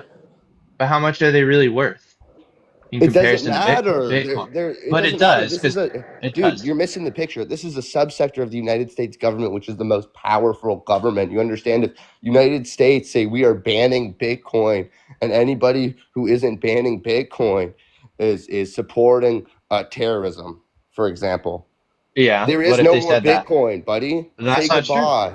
That's not true. That's 100% true. No, it's not, because it's a decentralized network, right? It's a global network. Like, for instance, people in North Korea or something can still use Bitcoin. I'm not saying they can't use it. I'm saying the price would go to nothing, buddy. It's an old network. It's trash. Bitcoin's going to go to zero before it goes to $1 million. But the price is measured, you're measuring the price in terms of US dollars, right? Sure. Let's do US dollars. Yeah. So when the US So that's why that's what I'm ultimately comparing it to. So when you're talking about the power of the CIA or the power of the government, you're employing the measurement in terms of dollars, US dollars, and then you're not realizing that the value of Bitcoin, right? The value of Bitcoin going up in price has to do with the value of the dollar going down. Listen, fiat, as fiat has no floor, Bitcoin can be $1 million You take for it, all I Chris. This care. is a good experiment, Chris. You go ahead. You engage with Chris now. Yeah, so because fiat has no floor, Bitcoin can be $1 million for all I care. Doesn't matter. It's still a Ponzi meme coin, an old trash network that really does nothing, right? That's not what crypto's for. Well, but I mean, if you're talking in terms of value and you want to pair it to something, do you think all the fiat currencies are going to collapse at the same time? I would say they would like a global default. Okay, but there's always going to be some currency, right? Whether it's BRICS nations or whatever, there's going to be some currency. So regardless of what you're pairing it to, there's always going to be a value there. Yeah, like do you have another example of like a currency you would prefer? If Bitcoin's old and shitty, that's all good, but like what do you have another one that you prefer or would advocate for? Yeah, Monero. Monero Oh, is the okay. only one being used. Monero is the best cryptocurrency for the people. Monero, Monero, Monero. Not this Bitcoin nonsense, not this Ethereum nonsense, right? People just don't Okay. know what they're buying. I'm If open to hearing your argument on that. Like, I'm sure Chris is too. Like, I'm gonna let Chris take this one though. But like, yeah, make your argument for XRP, bro. We're down to hear it and compare it to like, I I said don't, Monero. isn't that XRP? No. Isn't it? XRP. Isn't it related? No. XRP is a totally different cryptocurrency. Monero is a privacy network, right? That's XMR. Is Monero a token? Yeah, XMR. Huh. Okay. So yeah, go make your. I know I've heard of Monero, but I thought there was some overlap with XRP. But maybe I'm getting XMR and XRP No, mixed up. XRP will do numbers if the Jews win. If the Jews win, you'll see XRP take over. If the Jews lose, Okay. Make your argument for Monero. Why? What's in terms of the utility of Monero? Why are you so for it? yeah, because it's actually a privacy network, so people can have funds outside of governments, etc., and transact legitimately, right? On a privacy network. Bitcoin isn't private; everything's public. And then you attach your KYC, boom, boom, boom, you're cooked. Right? Like no one wants that. That's not why people want crypto, so they can have KYC and fucking hold this coin on an exchange and see it go up in price. That's like so stupid. Trading, like it's not about trading the asset. That's why you have a bunch of crypto But traders, because that's all but you can do with Bitcoin is freaking crypto trade, because it's but trash. what you don't need KYC to cold storage and custody your own Bitcoin. Only for exchanges, and most people buying Monero are probably buying it on exchange. Yeah, just look how many Bitcoin wallets have been frozen. Look how many freaking Monero wallets have been frozen. Okay, that's the distinction. It's that one is anti-government. I don't know about this. So how are you? I would love to read this like info you have on frozen wallets or whatever. How that I'm not familiar with that. People getting their wallets frozen? Are you kidding? I mean So somewhat, but I'm not in terms yeah, of numbers. if your Oh, wallet is connected, for example, I have a buddy in Libya. Yeah, Libya is a no-fly zone in Canada. I send my buddy in Libya money. He attaches that wallet to KYC. They see that that his wallet is part of a terrorist organization that I sent it to, or whoever they call a terrorist organization, and then they freeze my wallet, who sent their wallet, crypto. Dude, this is real life stuff. You can't make I this know, up. but the KYC thing again is like not mandatory for Bitcoin. So you're kind of making my point for me. Like I agree that exchanges and non-self custody is a liability, but that's not the use case of Bitcoin. Bitcoin's use case, like you're trying to say, isn't about day trading or being on an exchange. It's about self custody. Dude, Although I agree that the publicity might be a liability, that's why I'm open to hearing your argument about privacy. But I guess unfamiliar with the protocol of Monero, or like I'm open-minded, dog. You're in the right space here, right? Like I think crypto in general is fairly politically and culturally open-minded. You don't have to feel like you're on the defense here. I'm willing to learn about Monero. If you want to teach me about it. yeah, so Monero's goaded. So if you ever go on the dark market, Okay, it's going to show you some options, and it's like always use Monero because it's the only privacy coin, man. It's the only true privacy coin. So no one can see your transactions. No one can see your end to end, who's what wallet's going to what. Right? It's all private. The network is beautiful. It's a work of art. That's what crypto should be. If they did a Monero fork and they had 21 million Bitcoin, I'm telling you, just because of the actual network, it would be already 300, 400,000 if it had a total supply of 21 million. I'm telling you right now. But Bitcoin isn't Monero. Monero isn't Bitcoin. Bitcoin's this freaking this boomer network that got adopted early. That's literally, this is like if I release version 1, right? And everybody falls in love with it, but they don't realize version 3 over here is what it's supposed to be. And everyone's fallen in love with version 1 because it has Kai, so much momentum. Kai, But I wanna say that I appreciate a lot of what you're saying. Do you mind if I ask you how old you are, just out of curiosity, not even for TikTok purposes? I'm just I'm kind of curious. 23. Okay, okay. I don't mean to cut you off, and if you have more to say, I want to let you finish your point here. Do you want to say a few more things? Well, yeah, if I would say Bitcoin's a liability, I wouldn't have it in my wallet, especially at these prices, right? We're seeing 100, 1,300, 20,000 Bitcoin, even if it hits 100K, a million, right? If it hits a million, not 100K, you don't really have too many gains there. There's better assets to invest in now. I think the retail investor is definitely priced out at these prices. There's no point in me putting a risk on for a 70% decline, right, which is historically accurate, for uh, maybe 10x potential. It doesn't make sense. So L Bitcoin, L the orange pill. Hmm. Okay. Uh, Do you? I have so much I could respond with, Chris. I want to let you respond if you have stuff. I'm sure you have more things you want to say. I just don't understand where you're saying people are priced out of the market. I don't get that. I mean, you can start with next to nothing. Like when you're talking about leverage and trading, you don't need a lot of money to get involved in this space. So how are people priced out? Higher Bitcoin, you don't think you think retail What, can you don't afford have to higher buy an Bitcoin? entire Bitcoin. You Obviously, you understand? can buy fucking some satoshis, buddy. But I'm talking about the Hey, hey, hey, listen, one man. piece of the Hey, asset, which is okay, one dude. Bitcoin. If you're gonna come in here, don't be disrespectful. We're trying to learn. I'm new to this space as well, so I'm open to hearing what you have to say. But if you're gonna be like, blah, blah, blah, buddy, like you can just bounce. Okay, if you want to be respectful and you want to like try and have us learn your side, then do it respectfully. Otherwise, just kick rocks. Can you afford one Do it in a Bitcoin? respectful way. Then is what I'm telling you. This is as respectful as it gets, buddy. Okay, well then it's not respectful enough for me. What did I say to you that hurts your feelings? It's holy I fuck. was I was gonna come at you from this angle, Kai. This space for me, when you use like the boomer thing, like I'm 30, I'm 33.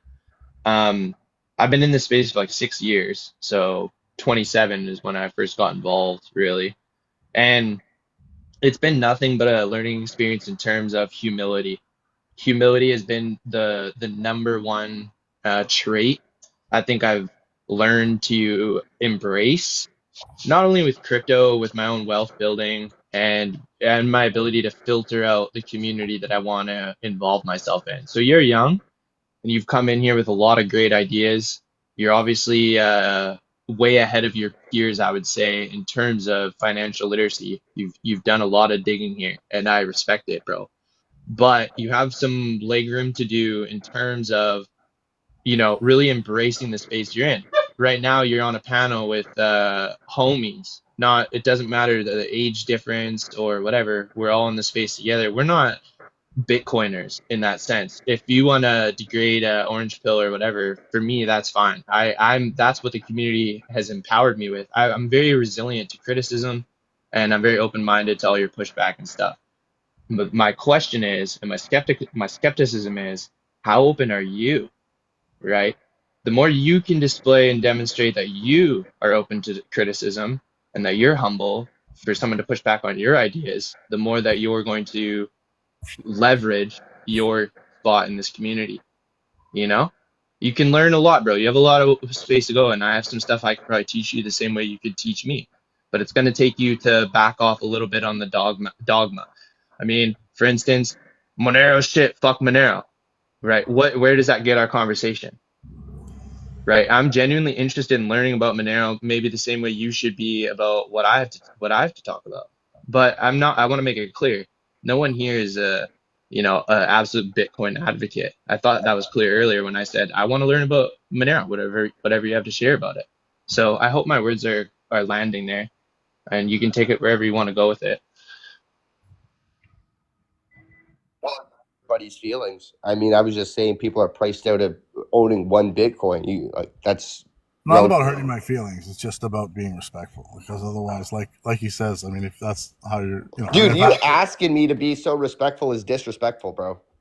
No, because his question is really potent. You didn't fully embrace the criticism that when you said priced out of the market, you didn't really know what you were talking about. I can sense that, all it takes is for you to be like, oh, maybe I misspoke there. I didn't say exactly what I meant there, but you're doubling down and you're making yourself seem ignorant. Because like no one's, for instance, do you know what a short is? In crypto futures, when yeah. Right. So you understand that the price direction doesn't really mean anything, right? When you're short, the price direct. What do you mean the price direction doesn't mean anything? It means you have the option of short or long, so it doesn't matter. Yeah, like why would in terms of being priced out of the market, when the price comes down, if that's an option, how could anyone be priced out of the market? I'm literally taking the price coming down as an option. Well, I'm just referring to being priced out as the sense of the average individual can't afford one singular Bitcoin. Just like when I say, oh, Okay. the housing market's expensive, people are getting priced out of the housing market. It's not that they can't go invest in a REIT on this. It's not that they can't invest in a REIT on the stock exchange, which is buying a piece of a portfolio of houses. Okay. No, it's an actual house in their area code. They can't buy an actual house. They can't buy an actual Bitcoin. That's being priced out. You don't need to buy an actual Bitcoin. That's the point. If you're trying to live in a house, you need to buy the whole house or mortgage to buy the whole house. Obviously, you don't need to buy the whole Bitcoin to participate in the space. I mean, that's what. Yeah, like why? How many Monero tokens are necessary to participate in the space? One? What does one Monero token get me?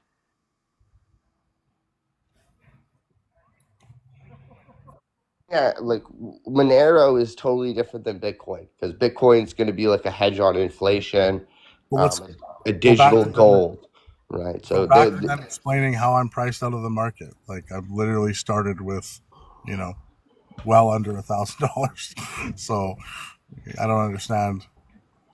I mean, I'm not priced out of the market. I'm literally in the market, and I don't have anywhere close to a Bitcoin. Well, that's what I mean. If that's what I mean by priced out, you have nowhere near a Bitcoin with $1,000. But all of Bitcoin, all you mean by that is $114,000 right now, and now $114,050. So if someone has that money in their account, you consider them having like, what difference does it make if it's 100,000, 100,007, $100,014? Like it's irrelevant. It's an arbitrary number that you're choosing. One Bitcoin. No, dude, it's the fact that the majority of retail is no longer moving this price. That's the overall understanding at $114,000 trillion multi-trillion dollar market cap. Well, right? It's great to understand what moves the price. There's lots of different things that move the price, but again, if everyone sold today, what moves the price is it's going to dirt. That's what happens. So who's moving the price and who's in control? It's governments, now it's banks, now it's institutional investments pricing out retail. It's not. I don't know why everyone's getting upset about it. Yes, you can buy a Satoshi, bro. Right. Yes. No, but the point is, we're talking about impact. Not priced out of the market. So, like, even if the price comes way down, you got way too many people that are gonna scoop up that price at a lower price, and whether it's spot or futures, like that's why there's the back and forth, right? I mean, I just don't understand the price out of the market concept. Like you haven't proven to me that anyone's priced out of the market, and I think I'm proof that that's not the case. He's You know, trying to make it. He's trying to make a traditional comparison between retail, right, and institutional investment. But yeah, the fact that Bitcoin's infinitely divisible and mostly decentralized doesn't really strengthen your point. I don't see how it's not in retailers' hands, because what Chris is saying is that he's a retailer, and even with $1,000, he's participating in retail sales of Bitcoin on a daily basis. So truly, in what ways are the institutions, especially when you know what a short is and you know that the price direction does not really impact the opportunities in the market? I don't understand how this market could be quote unquote manipulated away from retailers like me and Chris. Manipulated is a different point. Crypto is the most manipulated market there is. How in terms of price? Yeah, in terms of the manipulation of price of cryptos. Yeah, that's why you see on a random Sunday, I think it was a couple weeks ago, all coins drop 5%, this same minute, and it's a violent spike down, right? You know what's crazy about this, Chris, is that for me, I hear are you academically inclined? Like, or did you go to college, Kai? Went to University of Dude, you Toronto. know what, Chris, you know what this is? A really smart kid who's breaching into crypto, who's still steeped in Keynesian philosophy. yeah. That's actually, are you familiar with what Keynesian economics is versus Austrian economics, Kai? Didn't take economics. I knew it. See, isn't that crazy how much, even if you're so smart and you get, and this is not an insult to you, Kai, I experienced the exact same, well, Yeah. the exact same thing from institutions. It's just crazy how the philosophy at the rock bottom still, this is the method. This is the method thing I'm talking about, Chris. Oh my Yeah. God. I don't even know what else to say, Chris. You say what you need to say. No. Go ahead. I mean, just I think the fact that you came out of, you went to university for economics. I don't know exactly what you took, and recently threw out all your economics textbooks. That would probably, Kai, you might be there one day. Might be in the same place as a lot You're of. so close. You got there faster than I did. You're only 23. It took me to 27 and then another 4 years after that to really bake in the Austrian approach. But there is elements here which are fascinating. Like, I would say the biggest one being the skepticism of the manipulation of the market, feeling like a central planner, or that the government, CIA, somehow that there's these hands in the market, and you're not aware that for the first time you're looking at the open free market.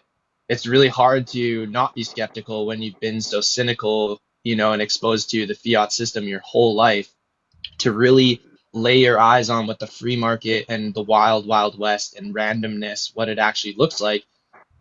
People who've been steeped in the Keynesian culture for so long will deny it. They won't admit that there's no role for institutions to play in this market. They can't manipulate it, bro. There's no manipulation to be had because of the foundational Austrian fundamentals that are entrenched in the white paper or in the crypto space in general. You started there though, Kai. I mean, you're the one who said, um, it's about getting the power in the hands of the individual. That you don't want institutional control. You're so on the path, But then, and it doesn't matter about Bitcoin or Monero. Or at the end of the day, that's what's so interesting here. It's more about your own skepticism towards freeing yourself from the hesitation to participate in the market because you think it's centrally controlled. You think you can't manage your own risk in the market, and that these aren't all these options, whether it's the price direction, shorting, longing, taking leverage contracts, all these are really sovereignty. Your fear to participate is not due to institutional overregulation. It's not. No one is manipulating the market. You are not a victim of this space. It's complete optionality and sovereignty. It's the beginning of financial freedom. Market is manipulated. Dude, when You're we're just talking about calling price price action manipulation, manipulation, then sure, but not. I don't think it's manipulated the way you're. I don't think that's what you're saying. I Even think just the saying, even entire just saying no, the entire market, like you mean the entire crypto market and the entire market everywhere, economics everywhere. all markets across the globe, Yeah, every yeah. single market that exists is a manipulated market. Okay, Okay, that's just price. we can look at the largest markets on the world and just uh, investigate how these are being manipulated. We're talking about What about like prison economics, like prisoners who stick manipulating. cigarette when they're sticking cigarettes up their ass, are they the manipulators or who's the manipulator one? Who's the manipulative one in that economy? The manipulative one, how prices are manipulated inside of a prison system. You're talking about like actual I'm prisoners selling goods. yeah, sure, yeah. Yeah, Trading it's who's ever straight setting the states through. price at the market value and has the power to enforce that. If I have all the cigarettes What? and I'm selling, wait, buddy, and I'm selling my cigarettes for 15 a pack, and I have a guard I'm paying off, he's bringing it in, I get it for $8, and I'm selling it for 15 a pack. Next guy comes in, he's selling cigarettes for $10 a pack. Yes, so the I have the prisoner is the power and manipulator. the Yes, influence yes. to So manipulate him out yes. of selling cigarettes at So a you're lower market value for yours, my prison. yes, bro. I get it. So, but what you're saying, what you just conceded there, is that a person in prison with all their rights and freedoms stripped away is still the manipulator. They're still the ones manipulating the price. They're in a prison cell, sticking cigarettes up their ass, and you're claiming you're trying to still find some sort of monopolistic control of cigarettes. Do you see how like this is the Marxist and like communist ideology boiled down right to the bottom, right to the bottom. The fact that you can't even give someone's their sovereign freedom to trade a cigarette for punches to the face or whatever it is in prison, and that you still want to call them the market manipulator is fucking crazy, bro. Market manipulator, bro. You just talked about 7 things the guy had to do: pay off a guard, get someone to illegally sneak in. It's tobacco. They're already in prison. Every freedom stripped away from them. And they want a honey bun for some cigarettes. And they're the market manipulator because they got so many goddamn cigarettes. They got 5 cartons. So they're market manipulators. No one else has cigarettes. Bro, that's the epitome of nihilism. Open free market capitalism recognizes the limitations of any regulator to prevent free sovereign individuals to trade. You can lock them in a box and they'll still stick cigarettes up in their ass and make a trade. That's the beauty of human sovereignty. It's not a problem. This person is not a manipulator. They're a hustler. They're a hustler grinding to Much better way. even under the harsh conditions of poverty and isolation and prison, still seeking wealth building, still seeking a way to make a profit and trade. And I'll admit that coercion and violence is not part of open free market, but I think that trading some cigarettes for a honey bun is a good example of just the testament of open free market sovereignty even under absolute oppression. The fact that regulators, guards, all those things can still be, flexible to the terms of human sovereignty. It's not market manipulation. If we're looking at the cigarette market in this particular prison and we have one individual using brute force to manage the price, that is market manipulation. I don't know. I don't. But Wait. Let's Even if I break this concede down, that, though, guys. What is market manipulation? exactly, so we can get into the semantics of that, and I don't see whether because you can capitalize on the manipulation, right? So, or whatever you want to call it. Some people might just call it price action, right? At the end of the day, there's a lot of variables involved in why. Well, just tell me if you're disagreeing with me so much. What are you guys saying market manipulation is? it's a very easy definition: non-consensual trade. Open free market trade institutes that the trade is consensual from both parties, and therefore it's a wealth building exchange. So if there's any violence, coercion, theft, anything like that, which obviously prisons are laden with, then it wouldn't be this free exchange. But I'm saying that even deep in prison, free exchanges do happen where both parties do consent and there isn't just violence and there isn't corruption. It's not always that. There's actually in prison a thriving black market economy, which is based on wealth building and, for the most part, consensual trade. If you disrupt the consent, right, then you'll actually be often punished for it. If you steal, right, if you steal another man's cigarettes because you think he has too many, good luck. Good luck surviving in prison, bud. You would have been better off trading your honey buns, tell you that much. I don't use that definition. I think that's a super poor definition because when we see the silver market being manipulated and people paying hefty fines for actually manipulating those silver markets, just the actors who are consensually buying silver at the time of the manipulated prices doesn't negate the manipulation of the prices. So consent to a transaction has nothing to do with something being manipulated or not. Because when it's actual true manipulation, okay, the whole goal is to get you to consent. I think So the the fact that people consensual point. consent negates its manipulation is I would say that's a poor definition of what market manipulation is. So you're saying people buying silver at manipulated prices, right? Though it's consensual, it's no longer a manipulated price. Yeah, absolutely. There's no such thing as a manipulated price. Okay, so that's the clear distinction between my line of reasoning and You are. yours. I'm already excluding personal manipulation, like violence, coercion, and theft. When you talk about price manipulation, absolutely not, because that's the whole point about consent. If I go to a store and the price is quote unquote in your terms manipulated, the price of a chocolate bar is $150. Guess what? I don't buy it. And that's the irony here of cigarettes in prison. No one's entitled to a fucking cigarette, right? The fact that cigarettes, So for life-saving medicine, no one's entitled to it.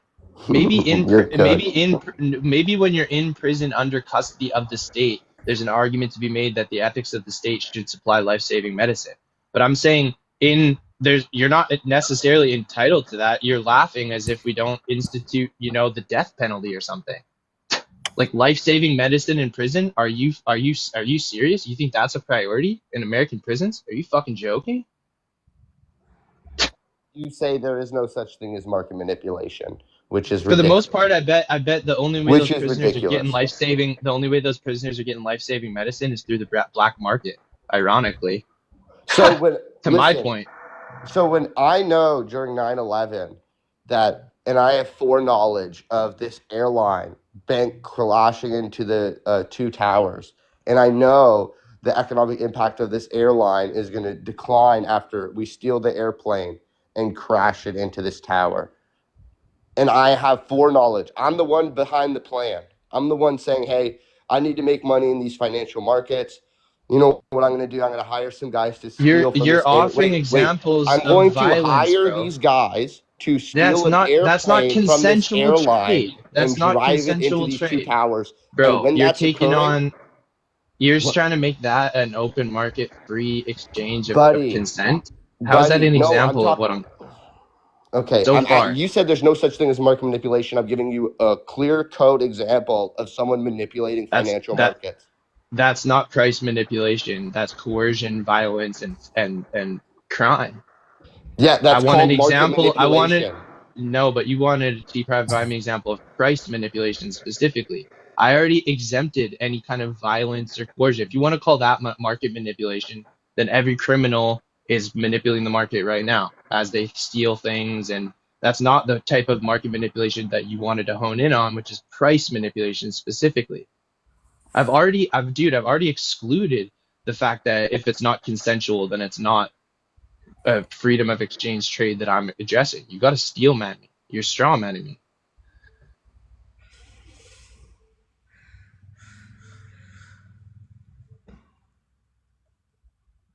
And all of that said, even if you want to concede whatever your definition of manipulation, again, I'm not priced out of the market, and I can still take these swings up or down, and I can use them for my benefit. So I don't understand. Again, I still don't think the whole priced out of the market thing. I don't think you quite understand that. And I think definitely look into, like Logic was saying, maybe some of the different economic theories outside of Keynesian theory, and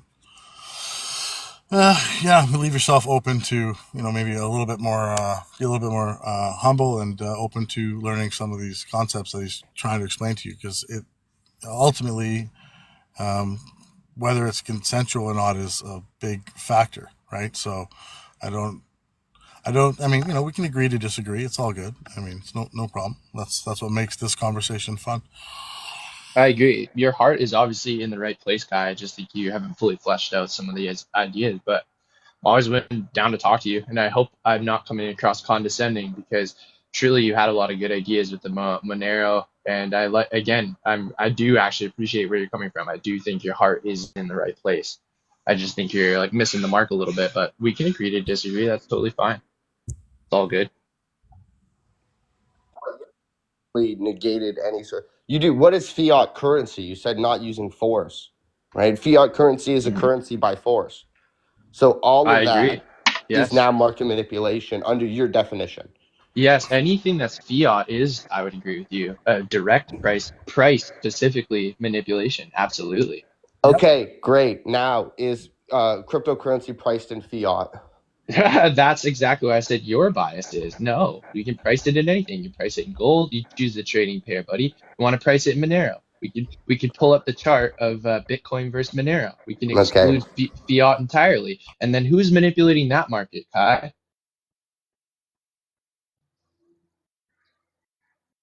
The prisoners? Those goddamn prisoners manipulating cigarette prices. Well, you can always quit smoking, I suppose. That's the joke. You know, That's the ultimate joke. That's the ultimate troll. That's why I love that example. It's like, defend it all you want, because at the very end I'm gonna pull the plug and reveal the absolute entitlement. You think when you go to prison you're entitled to some fucking cigarettes? I'll beat your ass, buddy. Come and grab my cigarettes. I fucking dare you. You think I yeah. fucking you think I fucking run this prison because I have some goddamn cigarettes? I do. Fuck right. Fucking right. Come over to this side of the cell, buddy. Try to tell me that I fucking manipulated the price on these goddamn. My wife snuck these in. I paid off the guard, and now you're telling you don't deserve fucking tobacco, bud. Go the next 7 years in this goddamn cell, and you're gonna watch me smoke every fucking night, and you're not gonna have a single goddamn one. That's what it comes down to. It's so fun. It's so fun to actually pull the plug on shit.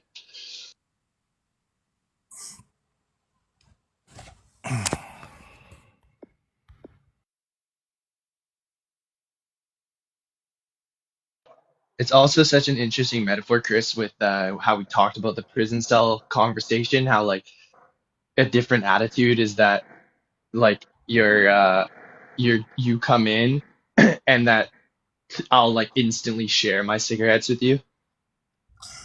Well, and it's like, but the whole manipulation thing again is almost like semantics. Like, what do you, Do, is every a cause and effect a manipulation? Whether it, you know what I mean? Like, This is deeply entrenched in anyone who's been taught Keynesian philosophy, though, bro, because Keynesian economics assumes that the central planner is at the core of the market. It assumes that the market is literally illiterate, and the only way is for the government to get their hands in and change the inflation rate, change the interest rate. It's all about central planning. So if you've been steeped in that, even subconsciously, even if you haven't taken an economics course, thank you're God I going do.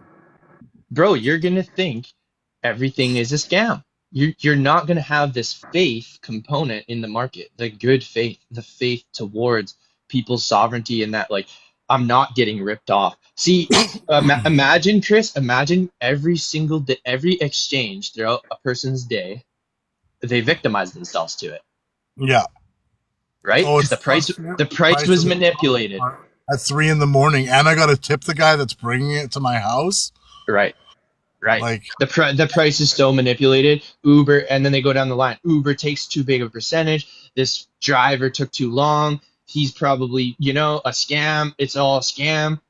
And then it goes to everything, dude. This extends and to he doubled every up on my order, and now it's not as fresh, and the value's not there. What a ripoff! Like, dude.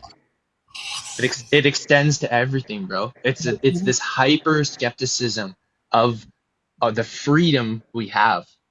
Yeah, and the whole, I mean, he lost me at the whole price out of the market thing.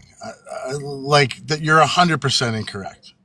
I'm literally proof of that. What did I start with? $90, $100, you know? The irony too is that the higher the price goes, the more right, the more like the pullbacks in your favor. It's almost like it's the opposite of being priced out of the market. It's like because you choose the price that you want to enter it.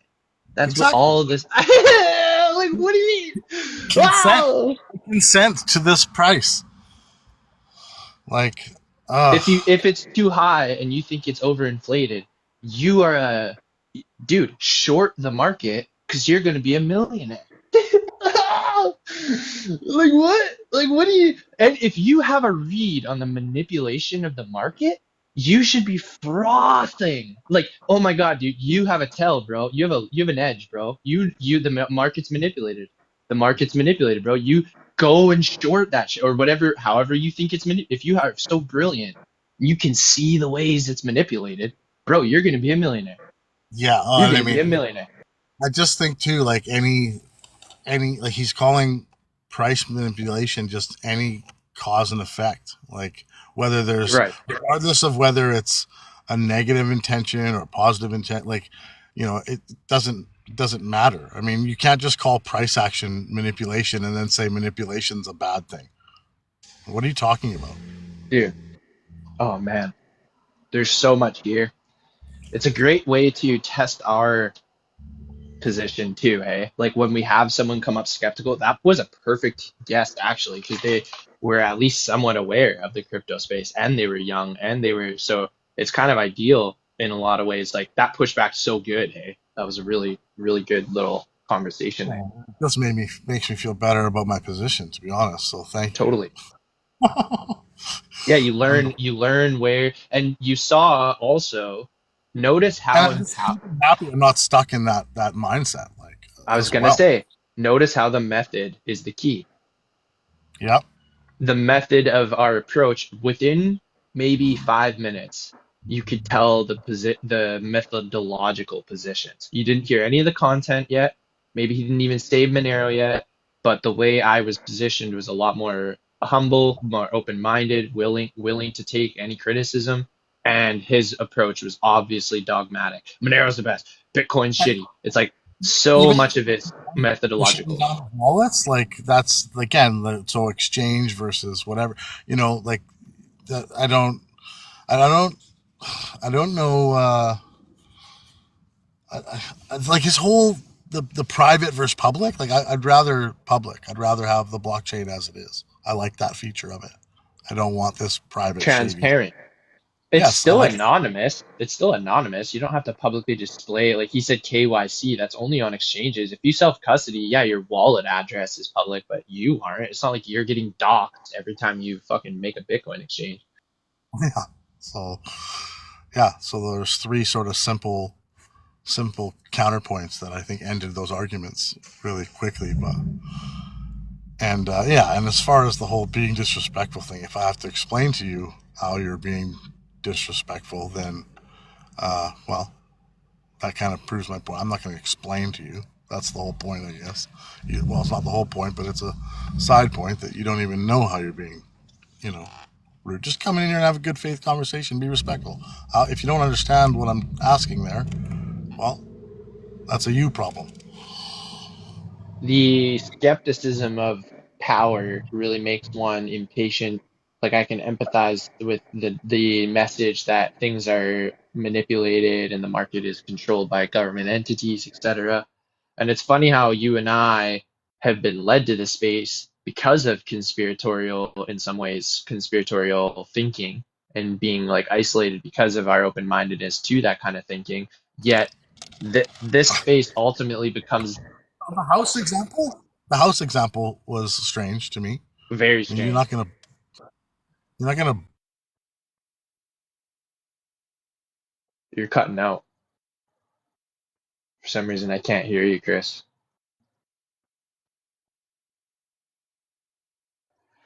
I don't know where you went. I can't hear you. Can't hear Alright. me? Now I can. Oh, I was just saying, this is just a terrible example. I don't. Now you're cut out again. You're cut out again, bro. Can't hear you. 0 audio. 0 audio. Nothing, nothing, nothing.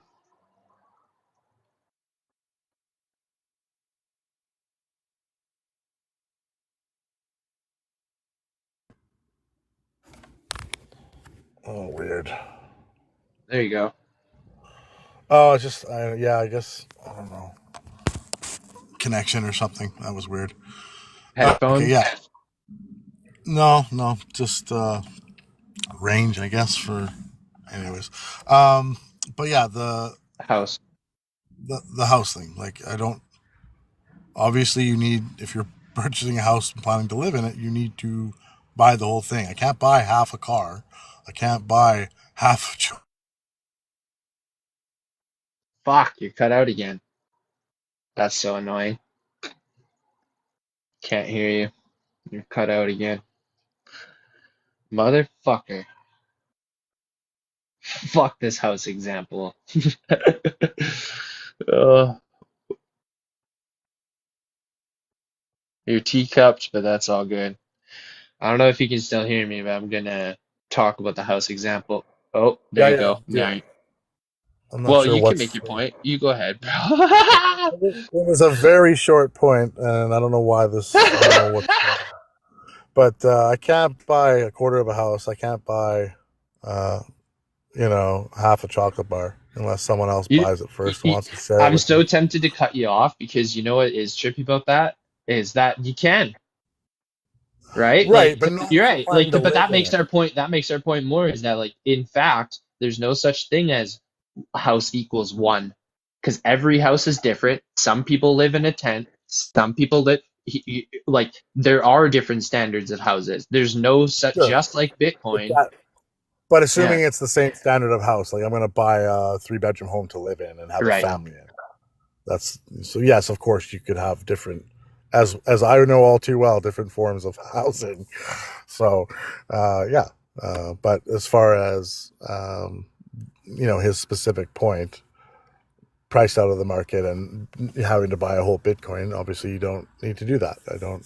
You can't compare It's that it's to. it's this assumption that in order to be priced out of the market, that those words, right? There's some equilibrium, there's some standard of price. So when he jumps around and tries to look for house as a standard, like notice how there is no standard and that any example he jumps to is ironically right deflating his own argument there. It's like you're why go to one house? Even if you and I try to defend that it's obvious that the living space counts as one because you need a living space, right? You're still giving him way too much room to play with. It's like you give him an inch, he's gonna take a whatever a kilometer, what a mile? Yeah, a mile. Yeah. It's like that's too much room to even give him because ultimately the house is another prime example of no equilibrium in price. There's no such. If you as a government wanted to, this is why I say it comes from the Keynesian impulse. He doesn't even realize where these intuitions are coming from. But if you were to put yourself as the central planner, right, as the politician, as the government official who's going to solve homelessness, what do? You standardize what a home is. You say Right. we I need, was going to say you have to say a house is this. yep, and we're going Yeah. to give one to each person, right? Yep. But see, that's impossible because everyone has a different standard of housing, right? Yep. And not impact to usurp the sovereignty of the individual through a central planner is inefficient in the market. All it's going to be is a loss in tax dollars, right? An inefficient business plan, an unsustainable, it's not going to be sustainable. And in terms of housing, it's probably going to be deficient. Because Yeah. For the vast ultimately, majority of people, because there's a bunch of people that aren't going to agree with your definition of a yeah, house, or it's not going to suit their needs. yes, Some people want the house with the yard so their kids can play in the backyard. Some people want an apartment that's near parks. Yes. And notice how someone's good intentions of solving housing would actually be the price manipulation. So this prisoner sitting in prison trying to get tobacco in versus someone trying to solve housing. It's actually more manipulative in terms of price to try to unitize housing and distribute it to everyone than it is to sneak tobacco up your ass into prison illegally. So funny. You know, you try to solve housing, and what are you doing? You're the ultimate market manipulator. You've usurped the sovereignty of not only all those individuals you just housed, but their ability to house themselves. You strip them of the very fundamental human right to price housing for themselves. You Yeah, gave them a price. he didn't seem to get the whole consensual thing, and Yep. and then priced out of the market, and then Yep. what was the other thing? Yeah, just Market manipulation. Like, what manipulation. are you saying is manipulation? So Yeah. then that's where I felt like it was sort of the semantics argument, or maybe just point of view argument, or whatever. But like, I mean, everything's a manipulation in some way, right? Like if I if I want to walk to a certain or travel to a certain area or walk, which path I choose can be manipulated by weather, terrain, my physical ability. Like these are just I don't know what the word is I'm trying to say. Like they're just factors that involve that impact your decision. I'm not manipulated. I still choose which way I want to go, or if I want to go for a walk. Like Yep. Yeah. that makes sense. Also, this idea that if manipulation is occurring, right, the signals are mathematically uh, significant regardless. So I don't understand why that would strip us of more sovereignty because like you don't need to read the I news to recognize see. the manipulation, right, through indicators That's right. or the price action through That's indicators. right. I don't like the term manipulation. I don't like how he uses that. No, I of don't. course I not. don't. I No. don't like that at all. But I would have loved to have It's heard what freedom. It's freedom of choice is what it is. exactly. I'm all about freedom. That's my biggest thing in life. Freedom of Because you're choice. a manipulative narcissist. If I had a nickel for every time I could buy a whole Bitcoin, I'd finally be priced into the market. Um, And lose 20% and then be pissed off because you didn't know how to protect yourself. Yeah, you finally got priced in. Yeah, just to take your losses, eh, bud? yeah, just to be victimized against Yeah, my. yeah. Oh my god. The irony too of like, yeah, I see the 4 hour breaking. Is that like that's a signal? Like, why wouldn't Hey, I? buddy, hey, buddy, whatever, buddy, hey, buddy, listen, buddy, like, dude, He's young. He's young. tone down your exactly tone down your arrogance. Holy Jesus. I was like that coming out of university, dude. You're fucking pissed. You're pissed that the market's a big manipulation. You're pissed that everything is centrally planned. You're pissed that you're a victim of the system. You know, that's how it feels. And anyone that doesn't listen to you is a boomer because they just don't get it. They don't understand how oppressive the system is, how fucked up the market is. You know, that's how I felt coming out of here. So I totally empathize with it. I totally Rec- understand. Recognizing the uphill battle or recognizing the challenges is, that's just part of it. Like doesn't mean Yeah, you're a victim. You have to look at these things and then make your decisions. There's clearly ways out of all of these problems. I mean, that's how you go from nothing to something. That's how all these people who work hard, who build something out of nothing, like it's not easy. So, there's challenges along the way. Like, get to work. hunted, hunted. That's the funny thing about the cigarette example. It's like, bro, if you're not willing to trade your honey buns, then fucking eat your honey buns. Like, I don't know what the fuck you fucking want here. Like, get to work, bro. Like, go make yourself. If you like, how Oh, dare I you should have brought up condemn? the moldy bread example, hey? The moldy bread Yeah, example. That manipulator, that scammer, he scammed me out of my Salisbury steak for, well, not me, but scammed that guy out of a Salisbury steak for 3 pieces of bread. I can only make a sandwich and a half. What the hell? Some price bull. manipulate. Yeah, yeah. So that's non-consensual, right? It was interesting that the conversation ended at the trading pair realization. Yeah. That's a deep one to fully comprehend. Takes a while Well, to that's get why I there. asked him: Oh is fuck. every fiat currency going to collapse at the same time? Like, there's But he always going didn't to get it. He didn't get it. We provided that argument 4 or 5 times, but then the very last one, I think it baked in a little bit because he just went silent. yeah.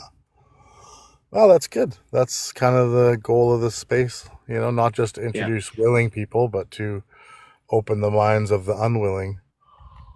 So, When I came over like years ago into your apartment, that was when the trading pair thing was illuminated for you, right? sorry, what was that? My question was the night that I came over years ago to your apartment downstairs, and I first exposed you to Bitcoin.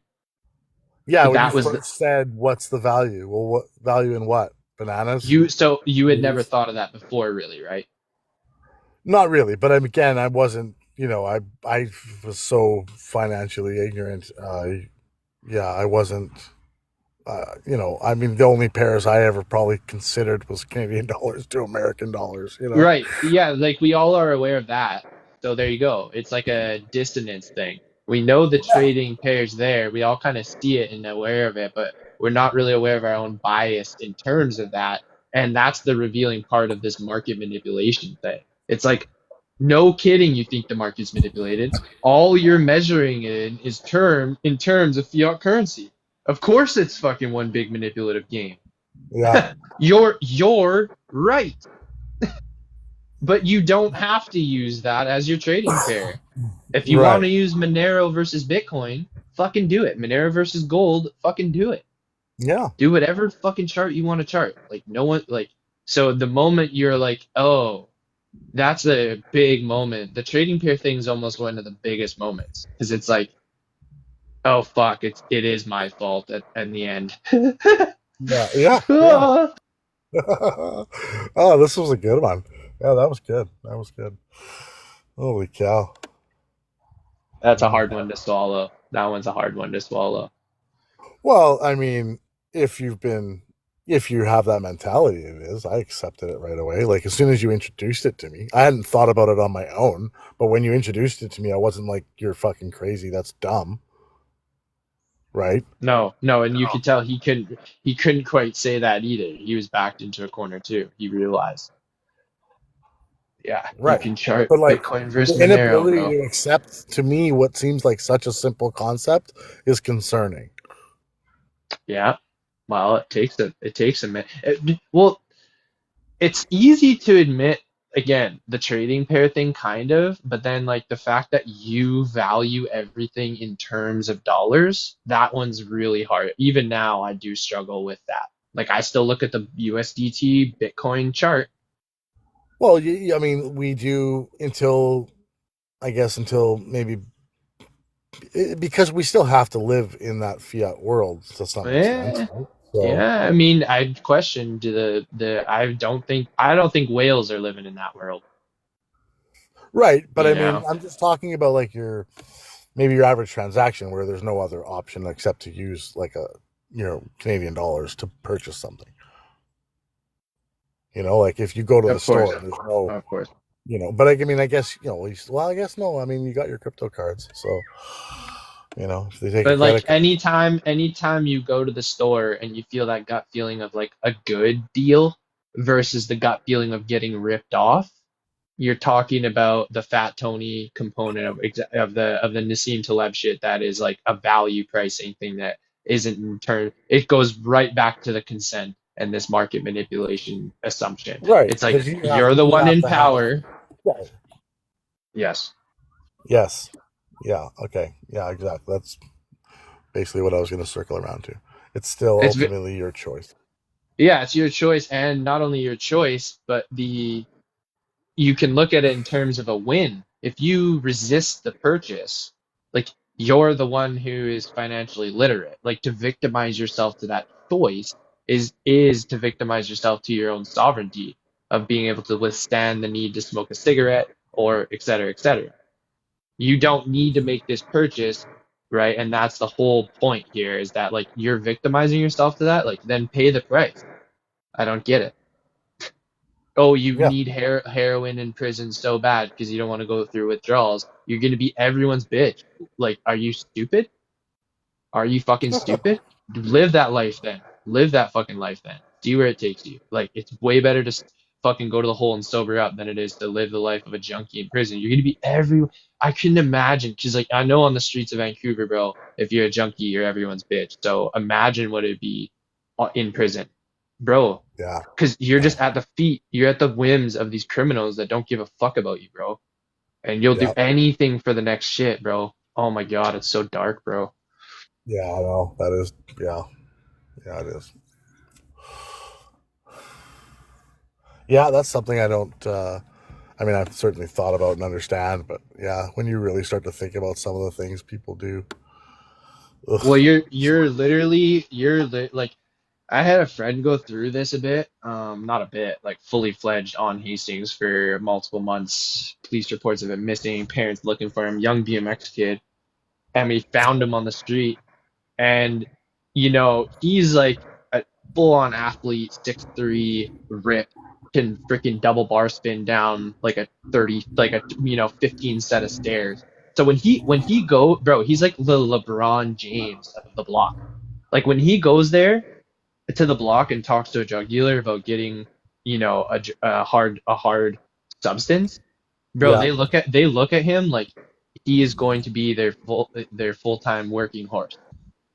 Like he's the LeBron James. They're like, oh my God, this guy's hooked on my substance. Like, bro, they're gonna have him running jobs. He's a workhorse, bro. He's an athlete. When you see these like old ladies curled over in the corner, they aren't getting shit compared to what he's getting. He's getting laced up, bro, because they're just fiending it. They're like, oh my God, this is a prime client, bro. Prime client. We'll have him under our thumb, running jobs, doing all of our crimes for us, doing everything, and that's what it is. The more capable you are, the more you are going to be just run to the ground. Yeah. It's Because fucked up. you're more useful to them. Fuck yeah, you are, man. And they're not stupid. Yeah. I had an experience with that. Actually, the first guy I ever moved out with, and we used to just take a couple of knives and a little of the green or whatever, right? We'd watch NFL Sunday, play Mortal Kombat, and do that. And he was my best friend's older brother. And then when I moved out, I moved out with him. I had no idea, but he was addicted to the brown powder, and ended up being yeah. Ended up it was weird because like we moved into this place, supposed to be him and I. Then all of a sudden it's me, him, and his friend. I mean, this is like when rent was like, I think we were paying like $750 or something for like a 2 bedroom, So like literally decently. $200 each or something. And yeah, and after the first month, neither of them had rent. So I was in sheet metal at the time. I covered the rent. Whatever, and then moved out. And I was like, for some reason, you know, tried to help him, and so it was just him and I. We gave his friend the boot. His friend was like stealing jewelry from his grandma and stuff, and so I was like, okay, well, I don't need that around because if I have anything of value, it's going to be missing. So whatever. Didn't extrapolate that thought process or lesson out to my friend, um, uh, and so ended up moving into his parents' basement suite. So I thought that was better because if he's got a problem, there's some supports there, whatever. I had he ended up stealing two of my Wayne Gretzky and Mario Lemieux rookie cards that were like mint condition. I mean, at the time, like 2000 and 2001, they were. I think Gretzky was worth like 700, 800, anywhere from $700 to $1,000, and Lemieux was probably half that. And I had two of each, and the kind of things you put in a box and you don't look at again. And so ends up being he gets kicked out of his own mom's place, and now it's just me living in there with his mom and her husband, his stepdad. which was crazy. That's how bad it was that I stayed and he got the boot. And then when I finally moved up to the Okanagan and, I told you I went there on vacation for a month and stayed for 5 years, I go to pack up my stuff and all my cards are gone. It's like fucking brutal. But yeah, that's, it's off topic, but it's just the difference between the. Oh no, you cut out again. Can't hear you. Cut out again.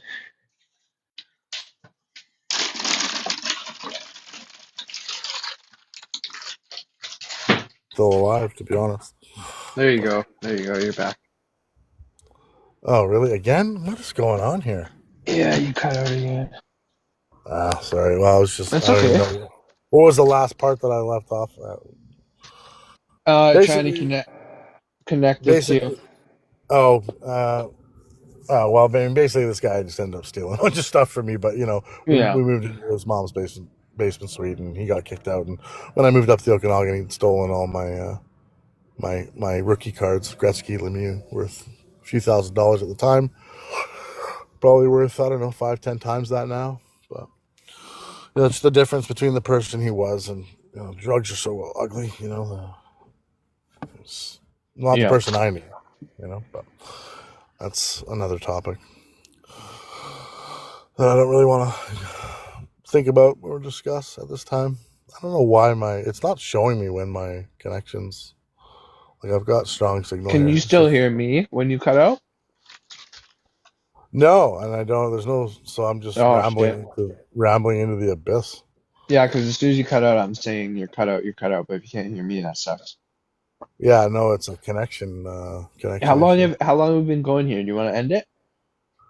I think it's probably a good spot to end it on. I mean, okay. That guy, that guest was sick. We got some pushback. Talked about some shit. There's always so much more I want to cover, but I'm down to. Well, if you got more you want to cover, like I don't have. Because I love listening to you talk because it makes me think about things that I maybe wouldn't think about on my own. So if you got more to say, look, I'm that's kind of why I like the pushback too. It makes me think of like all those arguments I wouldn't have made today without Kai to make all his arguments. So it pushes you into directions you weren't anticipating. And like you said, it's nice to kind of flush out your own position, because if he does show a weakness in the position, then it's nice to learn. But if he doesn't, then it makes you steadfast on the position. So there were some topics there that we dove into that wouldn't have done without his pushback. Oh, 100%. Yeah, that was great. But yeah, so it's good. He came in to dunk, and Dikembe Mutombo rejected.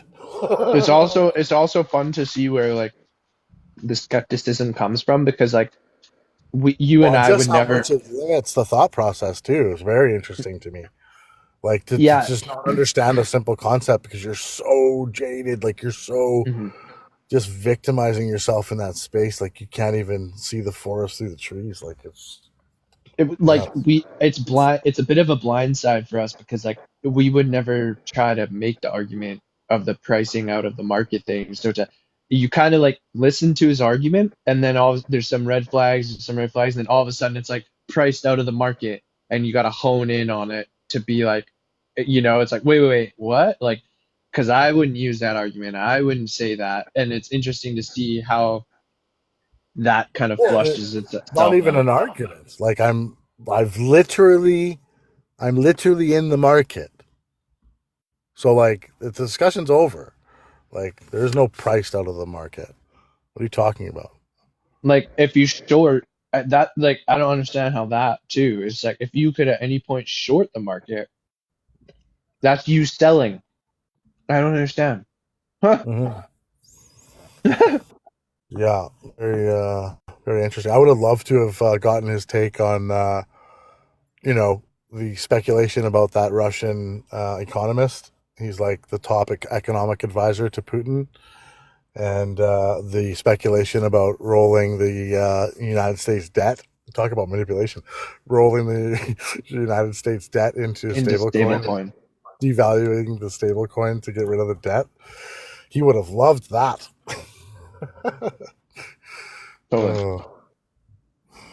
Yeah, But again, like it's sort of like I was thinking as he said, like he right as I was thinking, oh, insider trading. Like, he was like, well, if you know this thing before it's going to happen, like the flying the planes or whatever into the, it's like, okay, well, that's that's some insider trading. But again, that's not consensual. So like that goes back to your point about free market and your definition. I think is a very good one.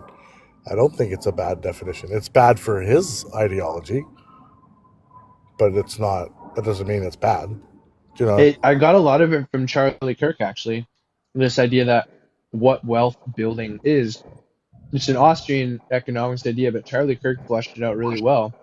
That wealth building is a direct result of consensual exchange. That is what wealth building is, Yeah. right? Right. Like If I employ all these people, they help me accomplish a larger goal. They're getting paid. I'm getting a benefit. Everyone's benefiting. On a simpler basis, though, even go back to prison, assuming the consent. Remember, consent is the key here in the definition. So it's like in wealth building, if I have a bunch of tobacco and you have a bunch of honey buns and we trade, assuming we consensually trade, we just built wealth because I have too much tobacco and I'm suggesting or opting into the fact that if I give you some of these for the honey buns, I will be better off. And you're doing the same thing. You're saying if I am willing to exchange my honey buns, I'll be better off because I'm willing to rather have the tobacco. And through that exchange, both parties are now wealthier. I don't know why it makes me laugh that you chose honey buns. I don't know either. Just funny. It's a man, funny sweet. example. I know, it's good. It's this idea that you're building wealth not through price or profit, but through mutual consensual exchange. That's the actual wealth building process is, every time you consent to an exchange, you are building wealth. And so you're robbing yourself of that when you victimize yourself to the exchange, because that's the very thing your consent and sovereignty gives you power over. That's the one thing no one can manipulate. Your ability to find trash in the treasure, the diamond in the rough, all those fix something, make something out of nothing, be creative. That is it. That's the key. And if you want to talk about this in like poker sense, like market manipulation, like when we're talking about different hand setups or configurations, right? Who opened from what position and how does the next player react affect your decision, right? Like someone overplays their hand and you give them too much credit, right? You think they have a better hand than you, but they don't. They just overplayed their hand and you end up folding and you would have won the pot. Where you were manipulated. No, the manipulation would just be that the deck is stacked.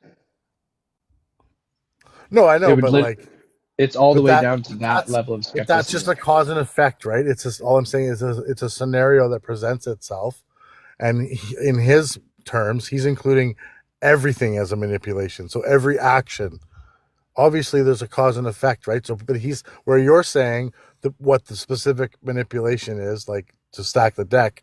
He's saying everything everyone does is a manipulation, which to me is just like almost like the price action of poker, if you will, if you're boiling it down into one hand.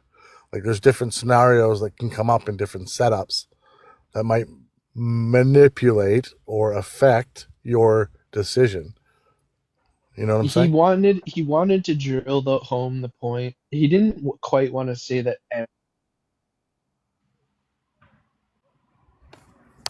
Can you hear me now? Yep. Sorry, I cut out. He didn't quite want to say that every single action is manipulating, but I agree that he didn't have a solid line once we started questioning him on it, but he was trying to go in the direction of like a monopoly. He was saying that the prisoner is stacking so many cigarettes like unevenly that somehow that gives him some sort of like control of the price. So it's not that every actor in the market, it's that at the rock bottom, his skepticism goes all the way to the deck. So the reason he's skeptical of everyone's actions and everyone at the table is somewhat part of the manipulation is because in his mind subconsciously all the way at the bottom the deck is stacked. Right. He don't trust the shuffler. Yeah. That's right. And so if you didn't trust the shuffler, you would be playing a very paranoid game, right? Because you wouldn't know. Maybe you think everyone at the table, anytime some statistical deviance comes to the flop or to your hand, you're going to assume that your opposition is in cahoots with the dealer. Yeah. Yeah. Well, Everything becomes this paranoid assessment of it doesn't matter where the manipulation is coming from because at the end of the day, the deck's stacked. So yeah, it might as well just be everyone too, and everything, and the deck's stacked anyways. So fuck it, don't I've even go got to a the good table. example of that for a second. Just give me a second because I have to look something up. So Yeah, go for it. step away for 10 seconds. Yeah, go for it.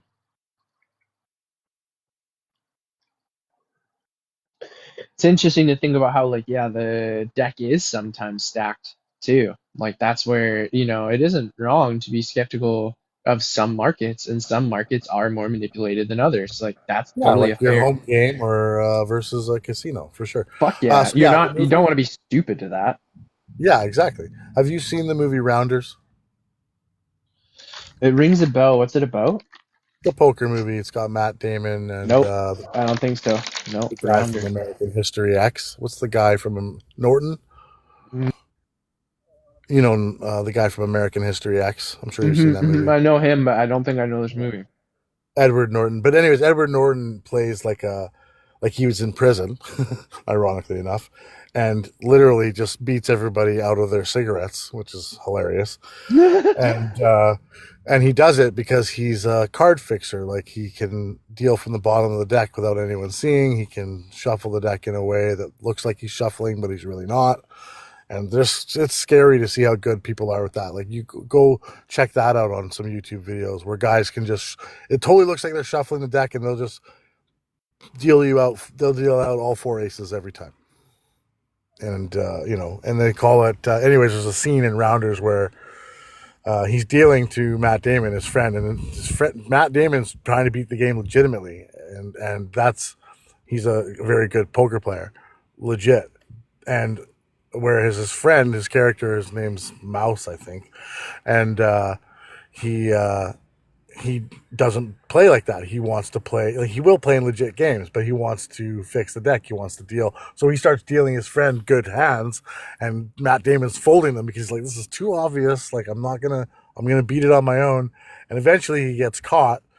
And yeah, it's like a home game that put on by a bunch of cops, and they all beat the shit out of him because they I caught a gotta watch hanger. this movie. I gotta watch it. It's great. Yeah, so I'll try and text it to you just so you remember it.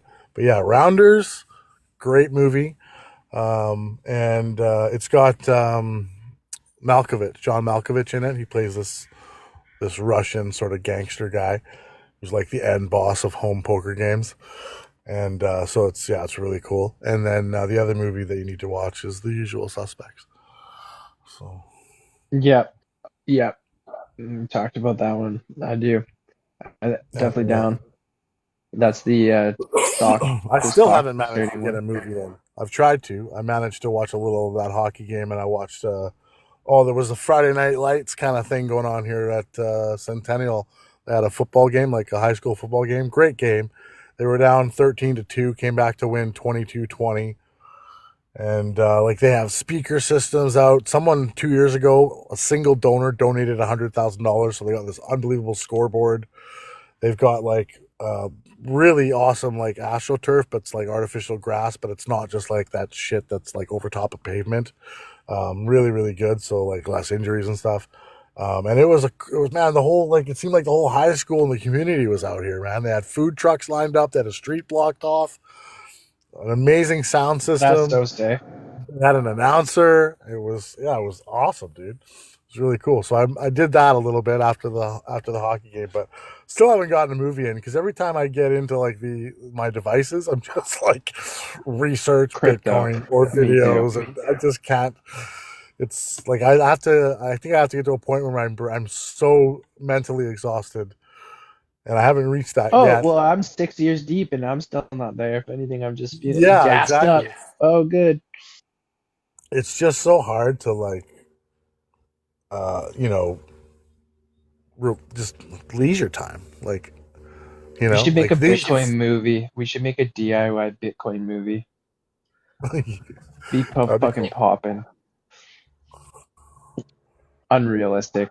Not much of an actor, but I'm definitely good at like we are decent at making content. There could be something to it. I can act. It could be an interesting. I mean, it could be like more IRL shit too. It could be like when I think about something like Super Size Me. You ever watch that movie? Yeah. Like the Oh, Bitcoin version of that somehow. well, interesting. I Not have really. no idea how.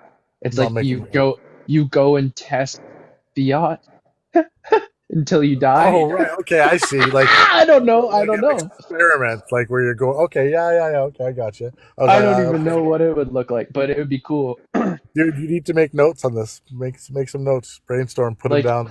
So we can come back to it. it would be somewhat of the live debate stuff too, like just getting people like kind of going back to what I said about going into a bank, talking to a banker about a loan, and then getting their opinion on crypto and like that content wise, or like I don't know, there's a lot Oh, there. you mean like my doctor's office visit? I got Yeah, coming like up. that more of that stuff too, and intertwining it with the political stuff, intertwining it with not only like people's financial literacy, but like what we just saw here in this panel, even someone that is financially literate, how they have the subconscious like paranoia baked in, the Keynesian ideology kind of baked in.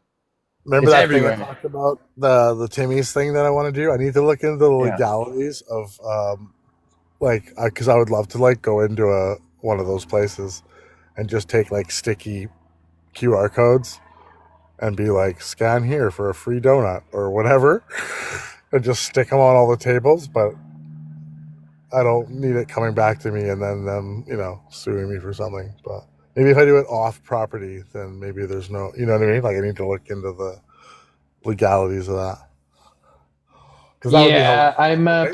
I'm pretty proficient in that because I've dealt with it for so much doing this BMX shit. As long as it's a public space, you're good to film.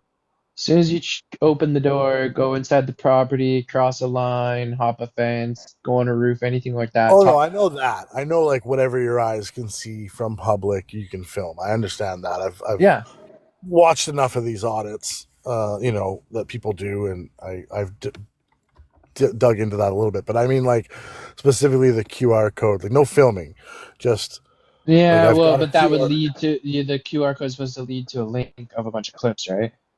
Yes, Right. That's the so I'm talking problem. about where can I put? Yeah, but where can I put the QR code? Well, anything with The clips Gorilla are or public. The clips are anything. out in public. Like I'm not making the clips myself, right? I'm just taking all the examples that people have already Yeah, in filmed. that case, you're fine. The guerrilla marketing is illegal, though. It's vandalism. Even Like a if sticker. yeah, like on their property, right? So I Oh could yeah. okay, so like if I'm standing off property or something, I Anywhere could you put that sticker is basically graffiti slash fair enough. vandalism. Yeah. Okay, so then But that's fucking I sick. could in a I public would just space, in a public well graffiti whatever, but I mean in a public space, I could hand people something like if they yep. consensually take the QR code that Oh takes them to yeah. a certain place. Yeah, that's Okay, so fine. But that's I'm into the guerrilla marketing shit. Fucking slap that shit up, especially when you look around at what's hit up already. Like if you really look, do you appreciate graffiti? Have you walked around the city and looked at the graffiti shit, or are you not really into that? dude. I used to do security for Hydro. Everywhere I went near a substation or a train track, there's graffiti everywhere. I But I notice mean, it now. I mean, in the other side of it, like, do you like graffiti? Have you watched any shit about graffiti specifically? I mean, do I? Well, I mean, I can't say I've watched stuff on graffiti. I've watched some of these amazing artists like do murals on. No, there's like a deeper culture. The BMX shit has exposed me to. Like, I have a lot of homies that are deep into it, into the graffiti side of things. Love graffiti, love the vandalism side of things, love the breaking into illegal places and throwing up, getting their name up. The underrooted culture of graffiti, and like how Yeah, I'm pretty. I don't know a lot about that space, but I mean, there's I do see it a lot of places. Like, I don't know what it means most of the time, but I assume people in that space probably know. Like, it's like a different language almost. Yeah, there's the legibility of the actual words, but there's also just the etiquette behind guerrilla marketing and the freedom of press and sort of politically where we are going and your questions here about the QR code. It overlaps with my tendency towards what I do with BMX. That's related to vandalism and breaking the law as well, and trespassing depending on the property I'm on and all those kinds of things.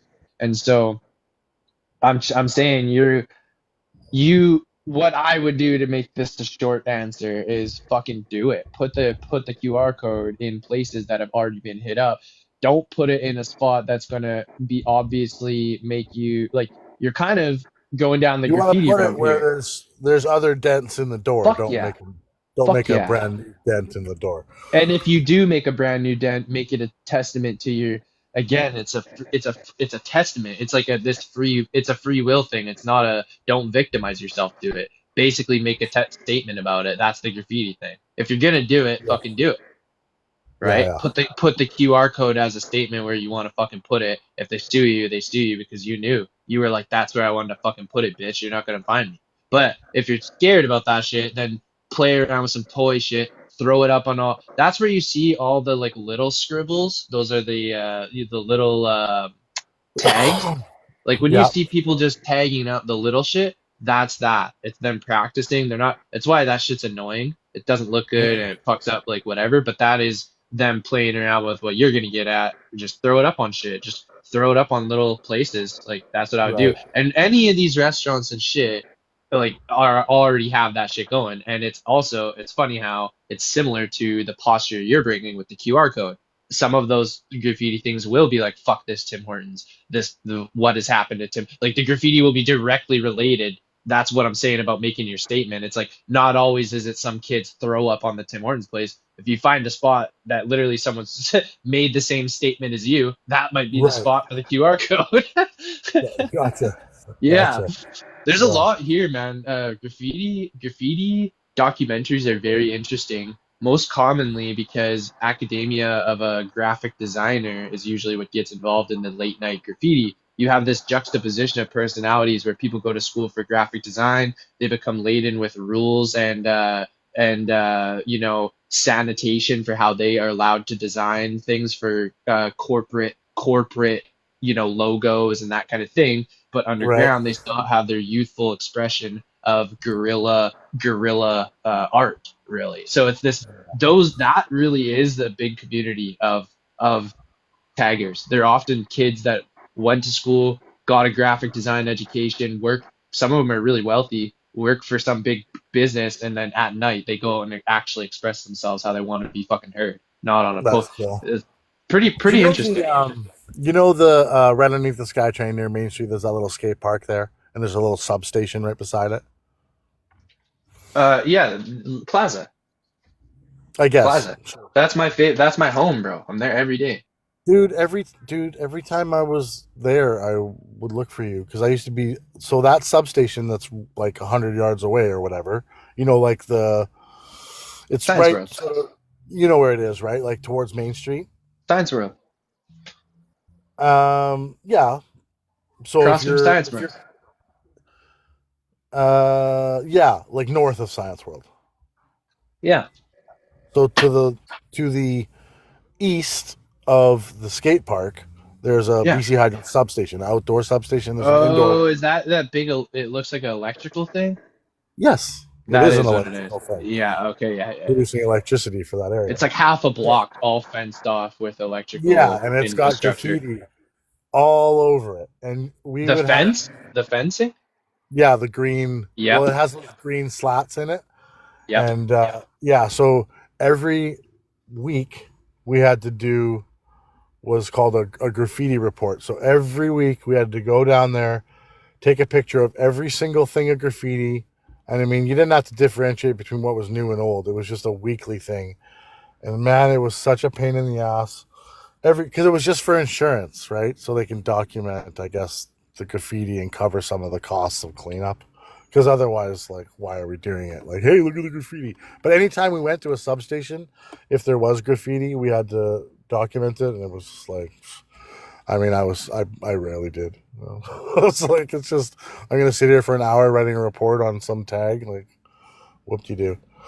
But for different substations, I would. But just because they want it cleaned up. Some places that aren't like that place is just prolific. Like, they clean it up and then it's within 12 minutes there's more graffiti there as well. But yeah, I've never seen you down there. I'd always because I'd spend like quite a bit of time down there in addition to doing our regular patrol or making sure all the locks and making sure everything there was no safety issues and whatever. But I never saw you down there. I And live plus, there. I usually am there multiple hours a day. Yesterday I was there for a few hours. I did a skate camp there. I rode a bunch. I how'd that usually go? just literally have my coffee there, stretch there. Nice, cool. Well, It's next time I'm fucking playing a tournament down at the park, I'll make sure I get a hold of you definitely and hit me see. up, bro. Definitely Yeah, hit me for up. sure. But and Curtis, I don't know if yeah. So I'm Curtis super is down to meet this guy. I'm super down to meet this guy. You're talking him up, so I mean, I'm down, bro. I trust you, and I mean, oh even if it wasn't anything, I'm still down. oh that's Jack as far as the Oh, crypto. okay, But my okay, my friend bad. Curtis, he's the guy I taught poker to or introduced him to, and have helped him a little bit. But he's really he bounced a few questions off me and then sort of took off and running. Uh, Sort of similar to our relationship with Bitcoin, but he's doing pretty well on his own and is into the cash games and tournaments. So he's already committed to the November 1st thing. So he's coming for sure to that little poker tournament, and so that'll be fun. So yeah, it would be good if the three of us go. Who knows? We can discuss. Just all of us being in on our own, or we I'm, can kind I'm, of I'm. Oh wait, keep going. Sorry. or we can yeah, we can all go separately. I'm not talking about transportation. I'm talking about there's three of us in this tournament. Do we want to cross book or maybe cross book's not really the right analogy, but I get what you're you know saying. Kind of like cut sharing out each each other's other, split. Yeah. Yeah. potential profits, which I Well, mean I in would be theory flattered if you guys puts me trusted at me a with that. yeah, I know. I was gonna say in theory puts me at a disadvantage. More I'm giving up in theory more than less As my exposure. first tournament, I want to enter myself. I feel like I should do this. This is the first tournament legit I've ever entered. I should just do it. You know what I'm saying? I need to do this. I Yeah, need to yeah. be. We'll all bring our own money. But I mean, if I win it and you guys both get bounced, I mean, I don't mind. No, We could no, do I the want to we end up could at do the no, we could do last like table ten with percent or you. something, right? If we Yeah, get to yeah, the for final sure. table, maybe. If I get out in the Let's all first three hour, of us then make the no. final. Well, if all three of us make the final table, we're all in the money. That's every man for himself. There's no friends at the table. Okay, I see how this is. That's when I'd start having the nice conversations. You're hilarious. No, man. Fucking hold your own to the last table, then we'll fucking be diplomatic. You Yeah. motherfucking cutthroat motherfucker. You know what's funny is that fucking tournament, the home game that I won that one time, um, Yeah. the final hand, or like the final thing that happened, I had a huge stack advantage, and it was a 1-on-1, it was heads up, and I was like, do you want to just flip a card for the whole win? And his girlfriend and him like thought it out. It was a fucking silly game. They took it so seriously. And then in the end, he's like, "Yeah, let's do it." I'm like, I don't know why you had to think about that, bro. I'm basically giving you the fucking game. And then of course I won the flip. And he was like mad about it. He's like, "We should have just played it out like I knew." And I was like, "Bro, I gave you the. I wanted to, man. No one wants. It's New Year's Eve. No one wants to watch us play for the next fucking heads up. Everyone's done the game. Everyone's out drinking. If you won the flip, You I know would what have you given it should to have you. done? Like, what You the could have fuck, just man? made a deal. You could have just made a deal based on your chip stack as a percentage of the chips in play. It's Fuck actually a that guy. thing. It's called ICM. I So it's get called, that. I get that. Could have done you that. know It was what like it it's like stands four or five for? It hundred stands bucks. for the independent chip model, which basically just assigns a value to your chips based on what The they're actually worth in terms of dollars, based on the chips left, the players right. left, and the prizes that they're Yes. paying out. Totally. So, Totally. but At yeah, that you're at risking way more. I don't know what the chip disadvantage was. If it was like 2-1, 5 to probably 1, 2-1, 3 to probably. 1. So you had double the chips he had. Yeah. So yeah, so you're at a disadvantage. I mean, was there a prize for second? No, it was like a drunk fucking 6-person Winner takes game. all. Yeah, winner takes all. Everyone entered like 40 bucks, 50 bucks, something like that. It was like a $400 or $500 prize pool, and in the I end, love it that he's was willing to take the advantages of the flip if it falls on his, and he would have no problem. exactly, But then dude. when he loses, it's like, oh, I should have. Well, then, yeah, you should have. You chose. I offered you something. I asked you, hey, do you want to jump off this bridge? And you decided to. So take Absolutely, bro. responsibility for your own shit. That's ridiculous. Yeah, it fucking was. And it's hilarious too how that's just classic of a friendly game too. Like we're already drunk. Yeah. It's fucking New Year's. I literally offered that. He played it off like I offered that as a fucking again manipulated. Oh, I'm manipulating the price. It's like I literally did that because I was impatient and want to go drink with my girlfriend and carry on the night. The game only lasted like 2.5 hours for 6 people. And it's like, dude, it's New Year's. It's fucking, the Yeah. countdown's That's a coming up long here. time when you're talking about a social night to be sitting at a Yeah, poker table and somewhat be antisocial. yeah, like fuck it. Like I did it literally because of that. I was like, no one wants to watch us play heads up. It was fun in the beginning when everyone was standing around the table and like supporting their boyfriends. It was kind of this competitive thing. But as everyone got eliminated and it was just me and him, it's like, dude, let's just fucking like no one's watching the game anymore. No one gives a fuck. Like even though everyone did see me win, so that was good. That's good. Yeah, next time if you're ever in that situation, be like, do you want to play for it all, or do you want me to just give you a rebate based on your, if it's a hundred Well, I bucks? wonder if I should have even offered that. I guess I should have played it out, really. Like when I think about it too, I'm like, I should have just played it out probably. That was a big risk. It's kind of stupid for me to do that. Fuck it.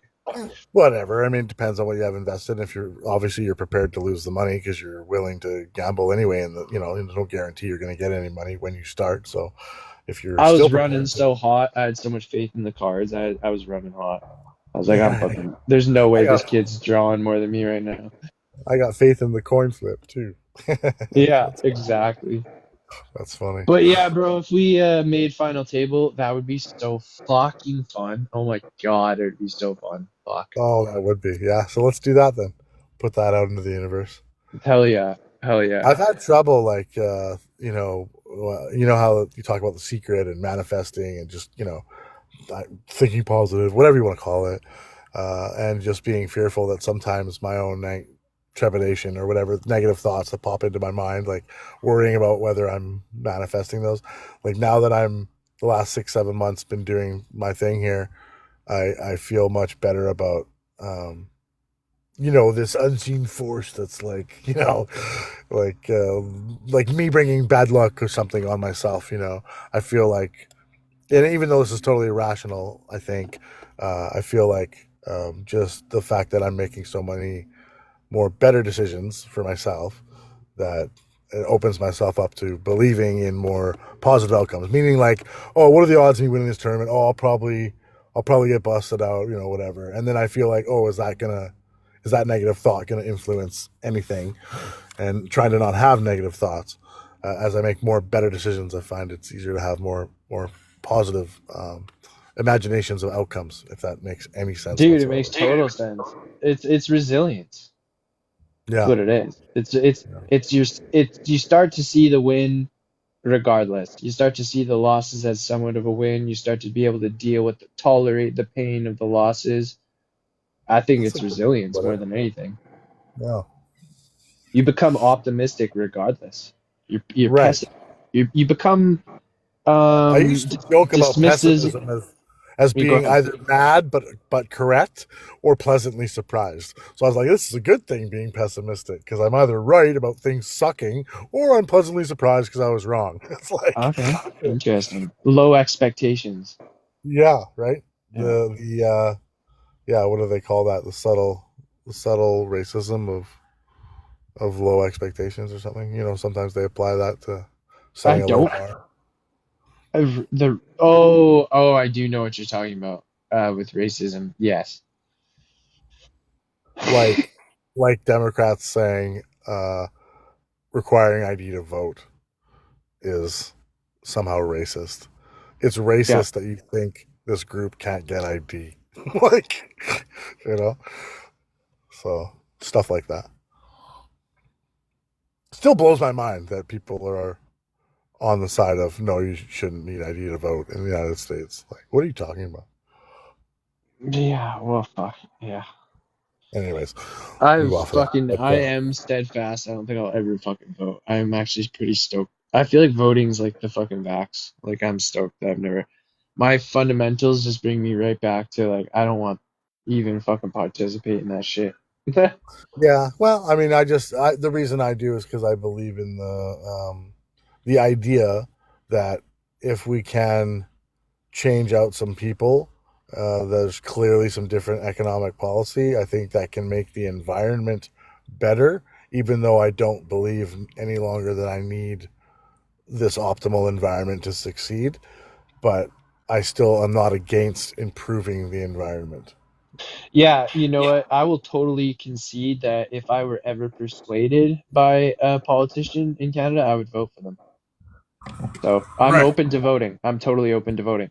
If someone came forward and I've been tempted to a certain degree, I've been maybe 60% there with some of the conservative rhetoric, still not there enough to get me to go and vote, but I could totally be persuaded. I totally could be persuaded, bro. I'm not against improving the system either. You Well, know, I could, simple concepts that the guy that I like would be, um, you know, having more responsible immigration. Would be the number one thing is smaller government for me. Yeah, and he wants to reduce that through attrition because it's less controversial. There's a lot of jobs where people naturally retire, and his stats on that is we are just not going to fill those spots. So we are going to reduce government through attrition.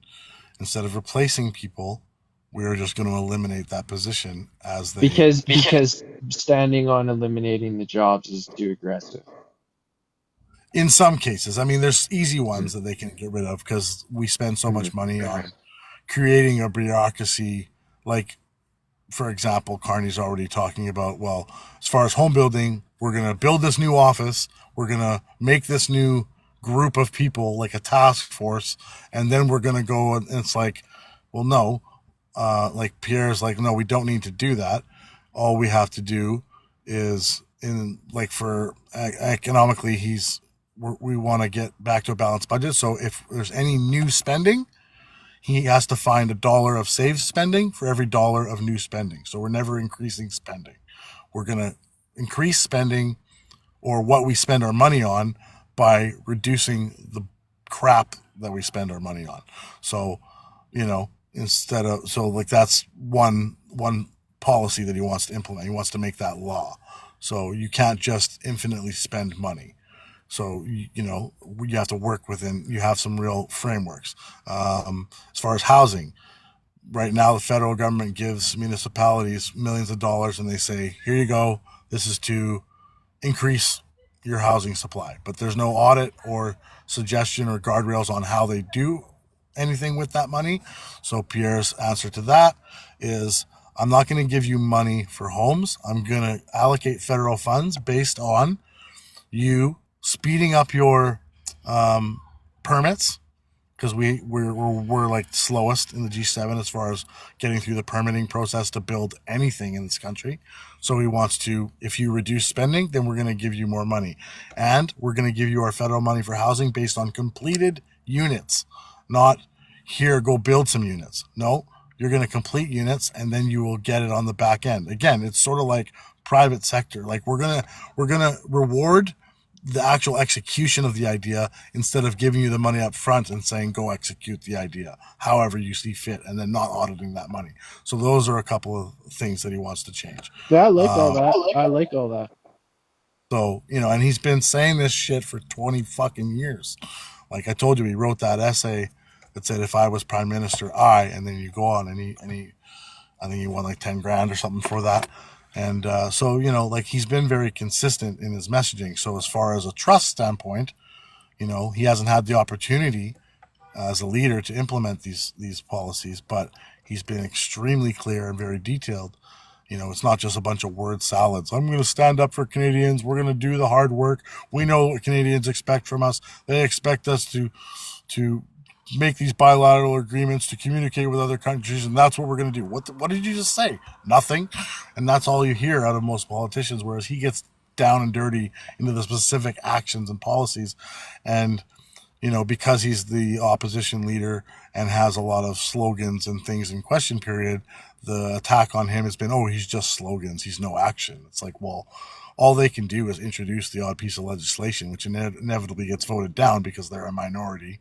And then there's this coalition. If you have 300 people and they're 140, and then there's 140 liberals, so it's even, but then there's 20 NDP, and then say the NDP and liberals always can team up and they always outvote 160 to 140, well, you can't get anything done.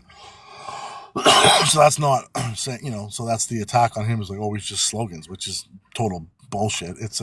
It's like saying Charlie Kirk is racist. Like, you're just reading a caption. You're not actually investigating any nuance or context as to what he's saying. So, but there's tons of things like that, and as far as private sector, he wants to develop our energy. He's like, I want to build 15 to 19 LNG plants tomorrow. We could do this. It takes 20 years in this country just to get a no. And so, of course, no one's going to invest in that. So he wants to repeal the anti-tanker laws, because even if you build a pipeline, if you can't bring in more tankers to get more product out, what's the point? So there's all these things, and he's very specific about what he wants to do. And I mean, I think you would agree that cheap energy is what lifts countries out of poverty. Yeah, definitely. So he wants to exploit what is the third largest oil reserves in the world, behind, I think it's Saudi Arabia and Venezuela. So, LNG, we can do it 25% cheaper than anyone else due to our cold climate. The irony about that is, like, in a way, financial literacy gives you perspective on how he's managing risk rather than trying to make a profit. This all can be framed in terms of profiting for Canada, or it could be framed in terms of managing risk. Like, the fact that the left side of politics isn't garnering these natural resources as a liability, and rather dismissing them as greedy profit margins, is a red flag, because it's biased towards the asset in terms of its liability. Like, he as a politician isn't going to make a profit necessarily unless he privately invests, which would be a conflict of interest in these trade agreements. So ultimately, they're for the better of Canadians, not maybe in terms of wealth, but more likely in terms of asset protection. Like, if you don't think other countries are going to come in and exploit these resources through privatized means, if we don't protect ourselves from these international trade agreements, then you're totally wrong. Everyone would be frothing over these resources, and it's most likely, if we don't do it up front, just happening under the back doors and under the table, and basically just being stolen. Profit incentive. There has to be a profit incentive. I don't mind someone making a profit. Again, it's this sort of consensual agreement that these oil companies are going to invest in these pipelines or these LNG plants, and because it's profitable. Otherwise, why would you do it? I totally agree with that. I totally agree with you there. But what I'm saying is that when the left becomes skeptical of greed and profit, there's an easy way to turn this on them and say, okay, if you don't want to take this in terms of profit, look at it in terms of risk management. Profit is just a way to manage our risk, really. Like, again, realized or unrealized profit. Like, yes, you could look at it in terms of, oh, we're going to all be multimillionaires, but what you're not looking at is if you don't do this. If you, like you're saying, the fact that cheap energy is at the crux of our economy. It's like, you don't see how if we don't do this, then the economy is basically going to crumble. Inflation's going to be rampant. Like other companies are going. They don't see that, right? And that's not even why the current government is doing it. It's not that they don't see it. The people that vote for them don't see it. Believe me, the people in power pulling the strings absolutely know what they're doing. They think it's all about greed and profit, which it can be, but that's the good side of it. That's the optimistic side of it. On the negative side of this is a complete neglect of our responsibility to manage our natural resources. Absolutely. Yeah. And I mean, yeah, if you're of the frame of mind that any profit is bad, well, then go live in a communist society or something. I don't know if you're that against the private sector. It's disgusting because they don't see that managing it appropriately in a quote unquote sustainable way, if you want to put it that way, is what gets, like, profits at the optimistic very end. It's the cream on the crop if we manage our assets properly. So by Right. you And neglecting the profit, the yeah, incentive to manage it properly is that I want to continue to make profit.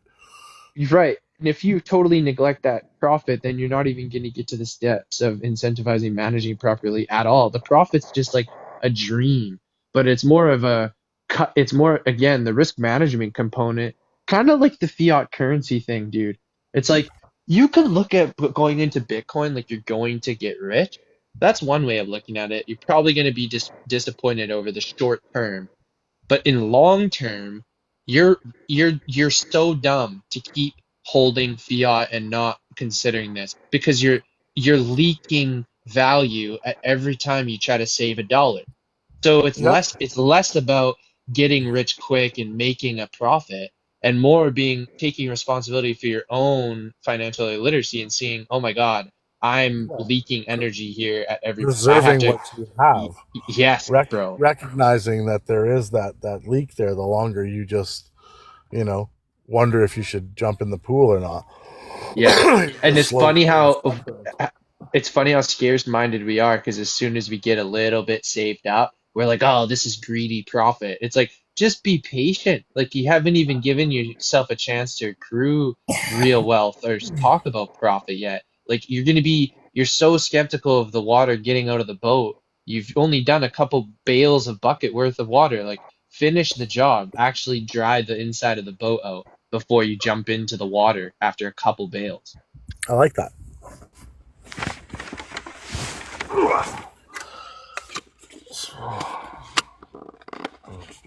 So what do you got planned for the rest of the day? Got to go work tonight? Sorry, just give me 1 second here.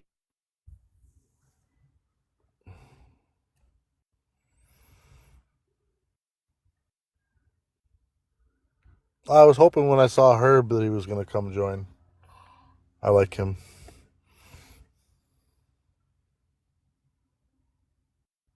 Curious to see where he's at in his research as well, because you said he was going to go look at, sort of deep dive into some economics and Yeah, stuff. Because yeah.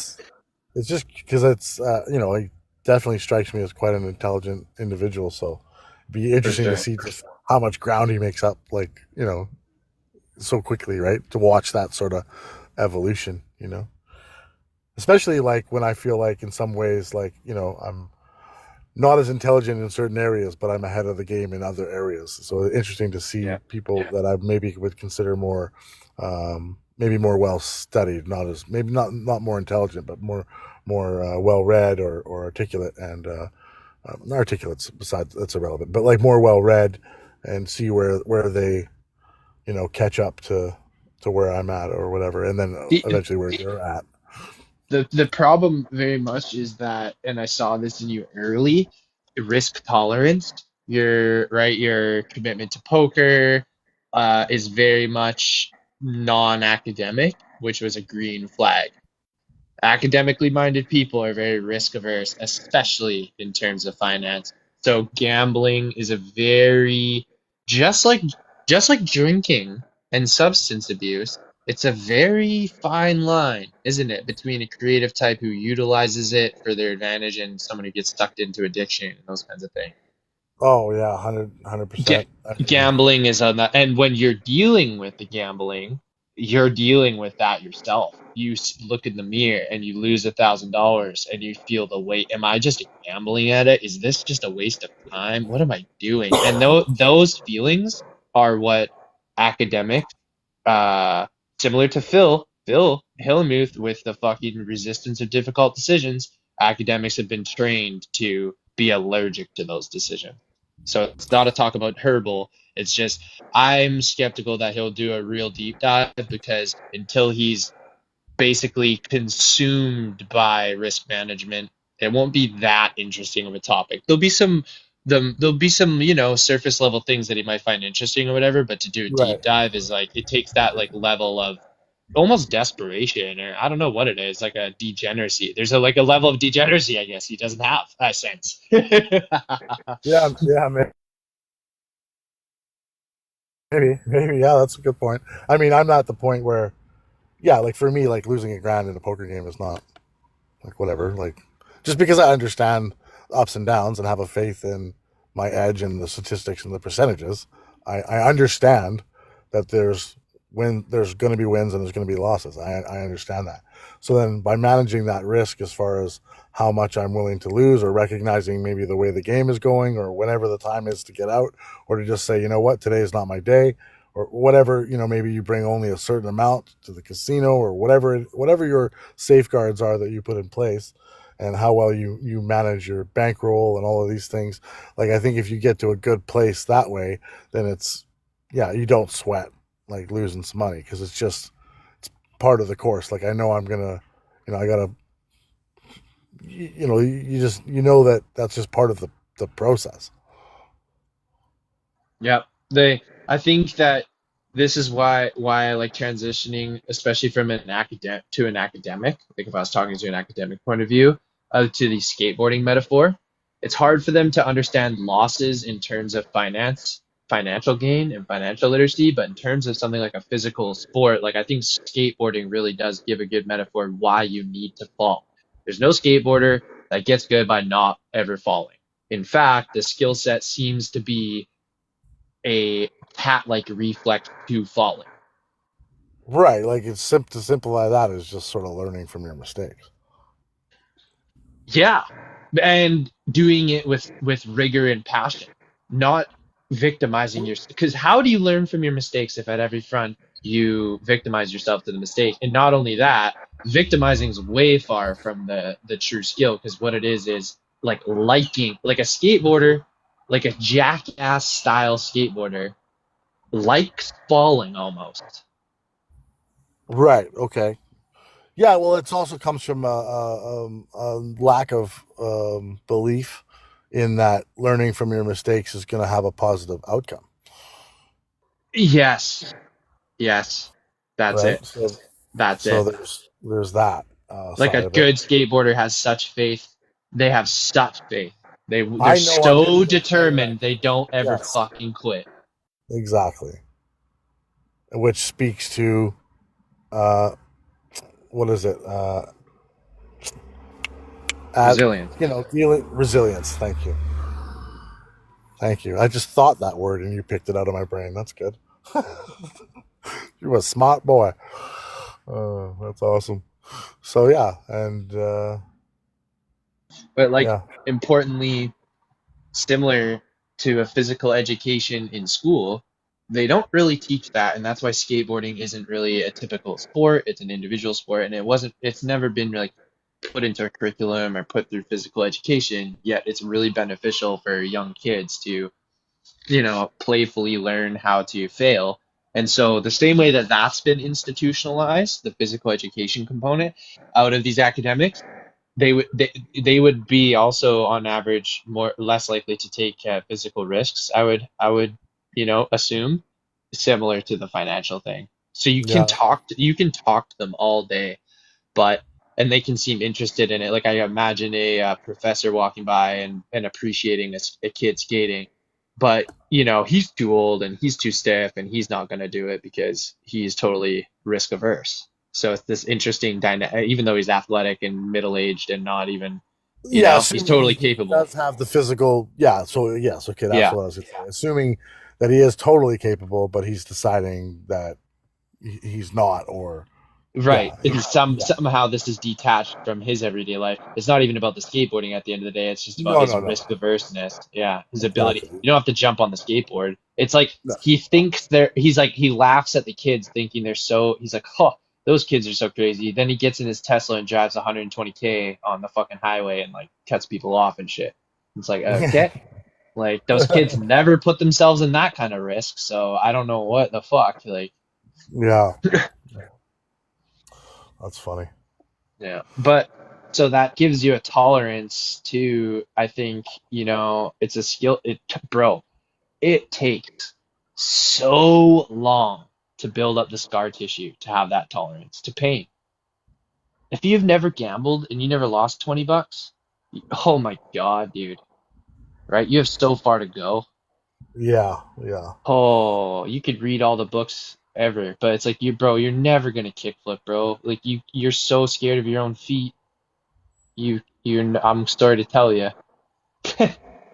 Well, it's funny because yeah, that's actually the first example that pops into my mind was I bought a skateboard in shit. I'm trying to think how old I was. I was like 11 maybe,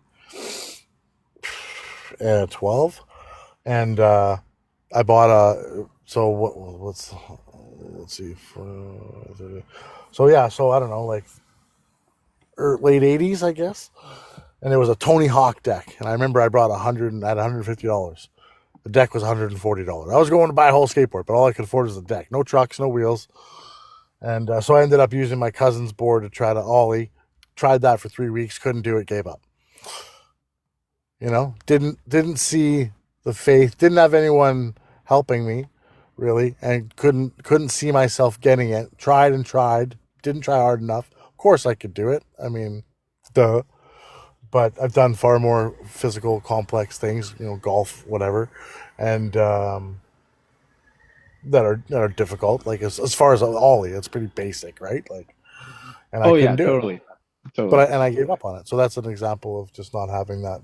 I mean, obviously, I wasn't the desire to do it wasn't you know wasn't very important to me at the time. Like it didn't make a difference Totally. in my life if I could or couldn't do this. Whereas I'm clearly much more motivated in this space because of that difference. But yeah, that's funny.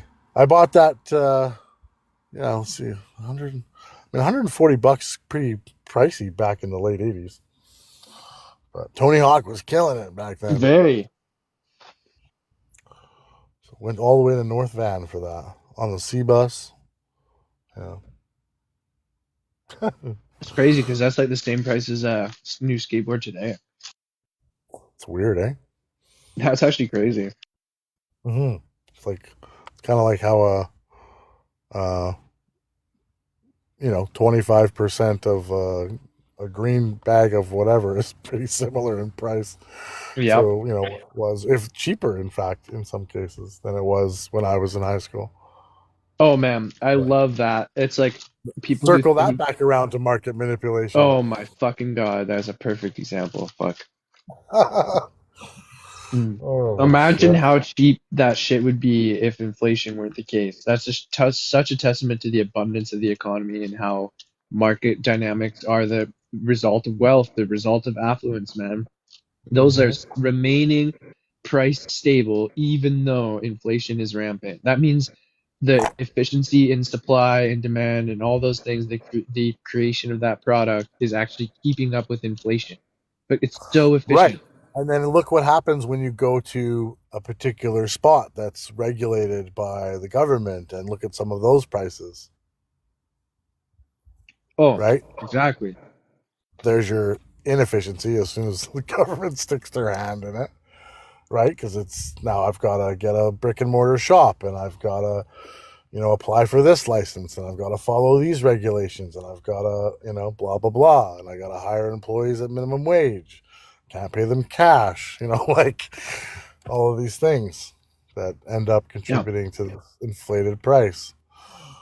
I liked where Yeah. you talked about the energy sector too, because Bitcoin, a lot of people push back on like, oh, Bitcoin uses a lot of energy, but what it actually does is incentivizes small energy sectors so that we utilize inefficiency in the energy sector and decentralize it.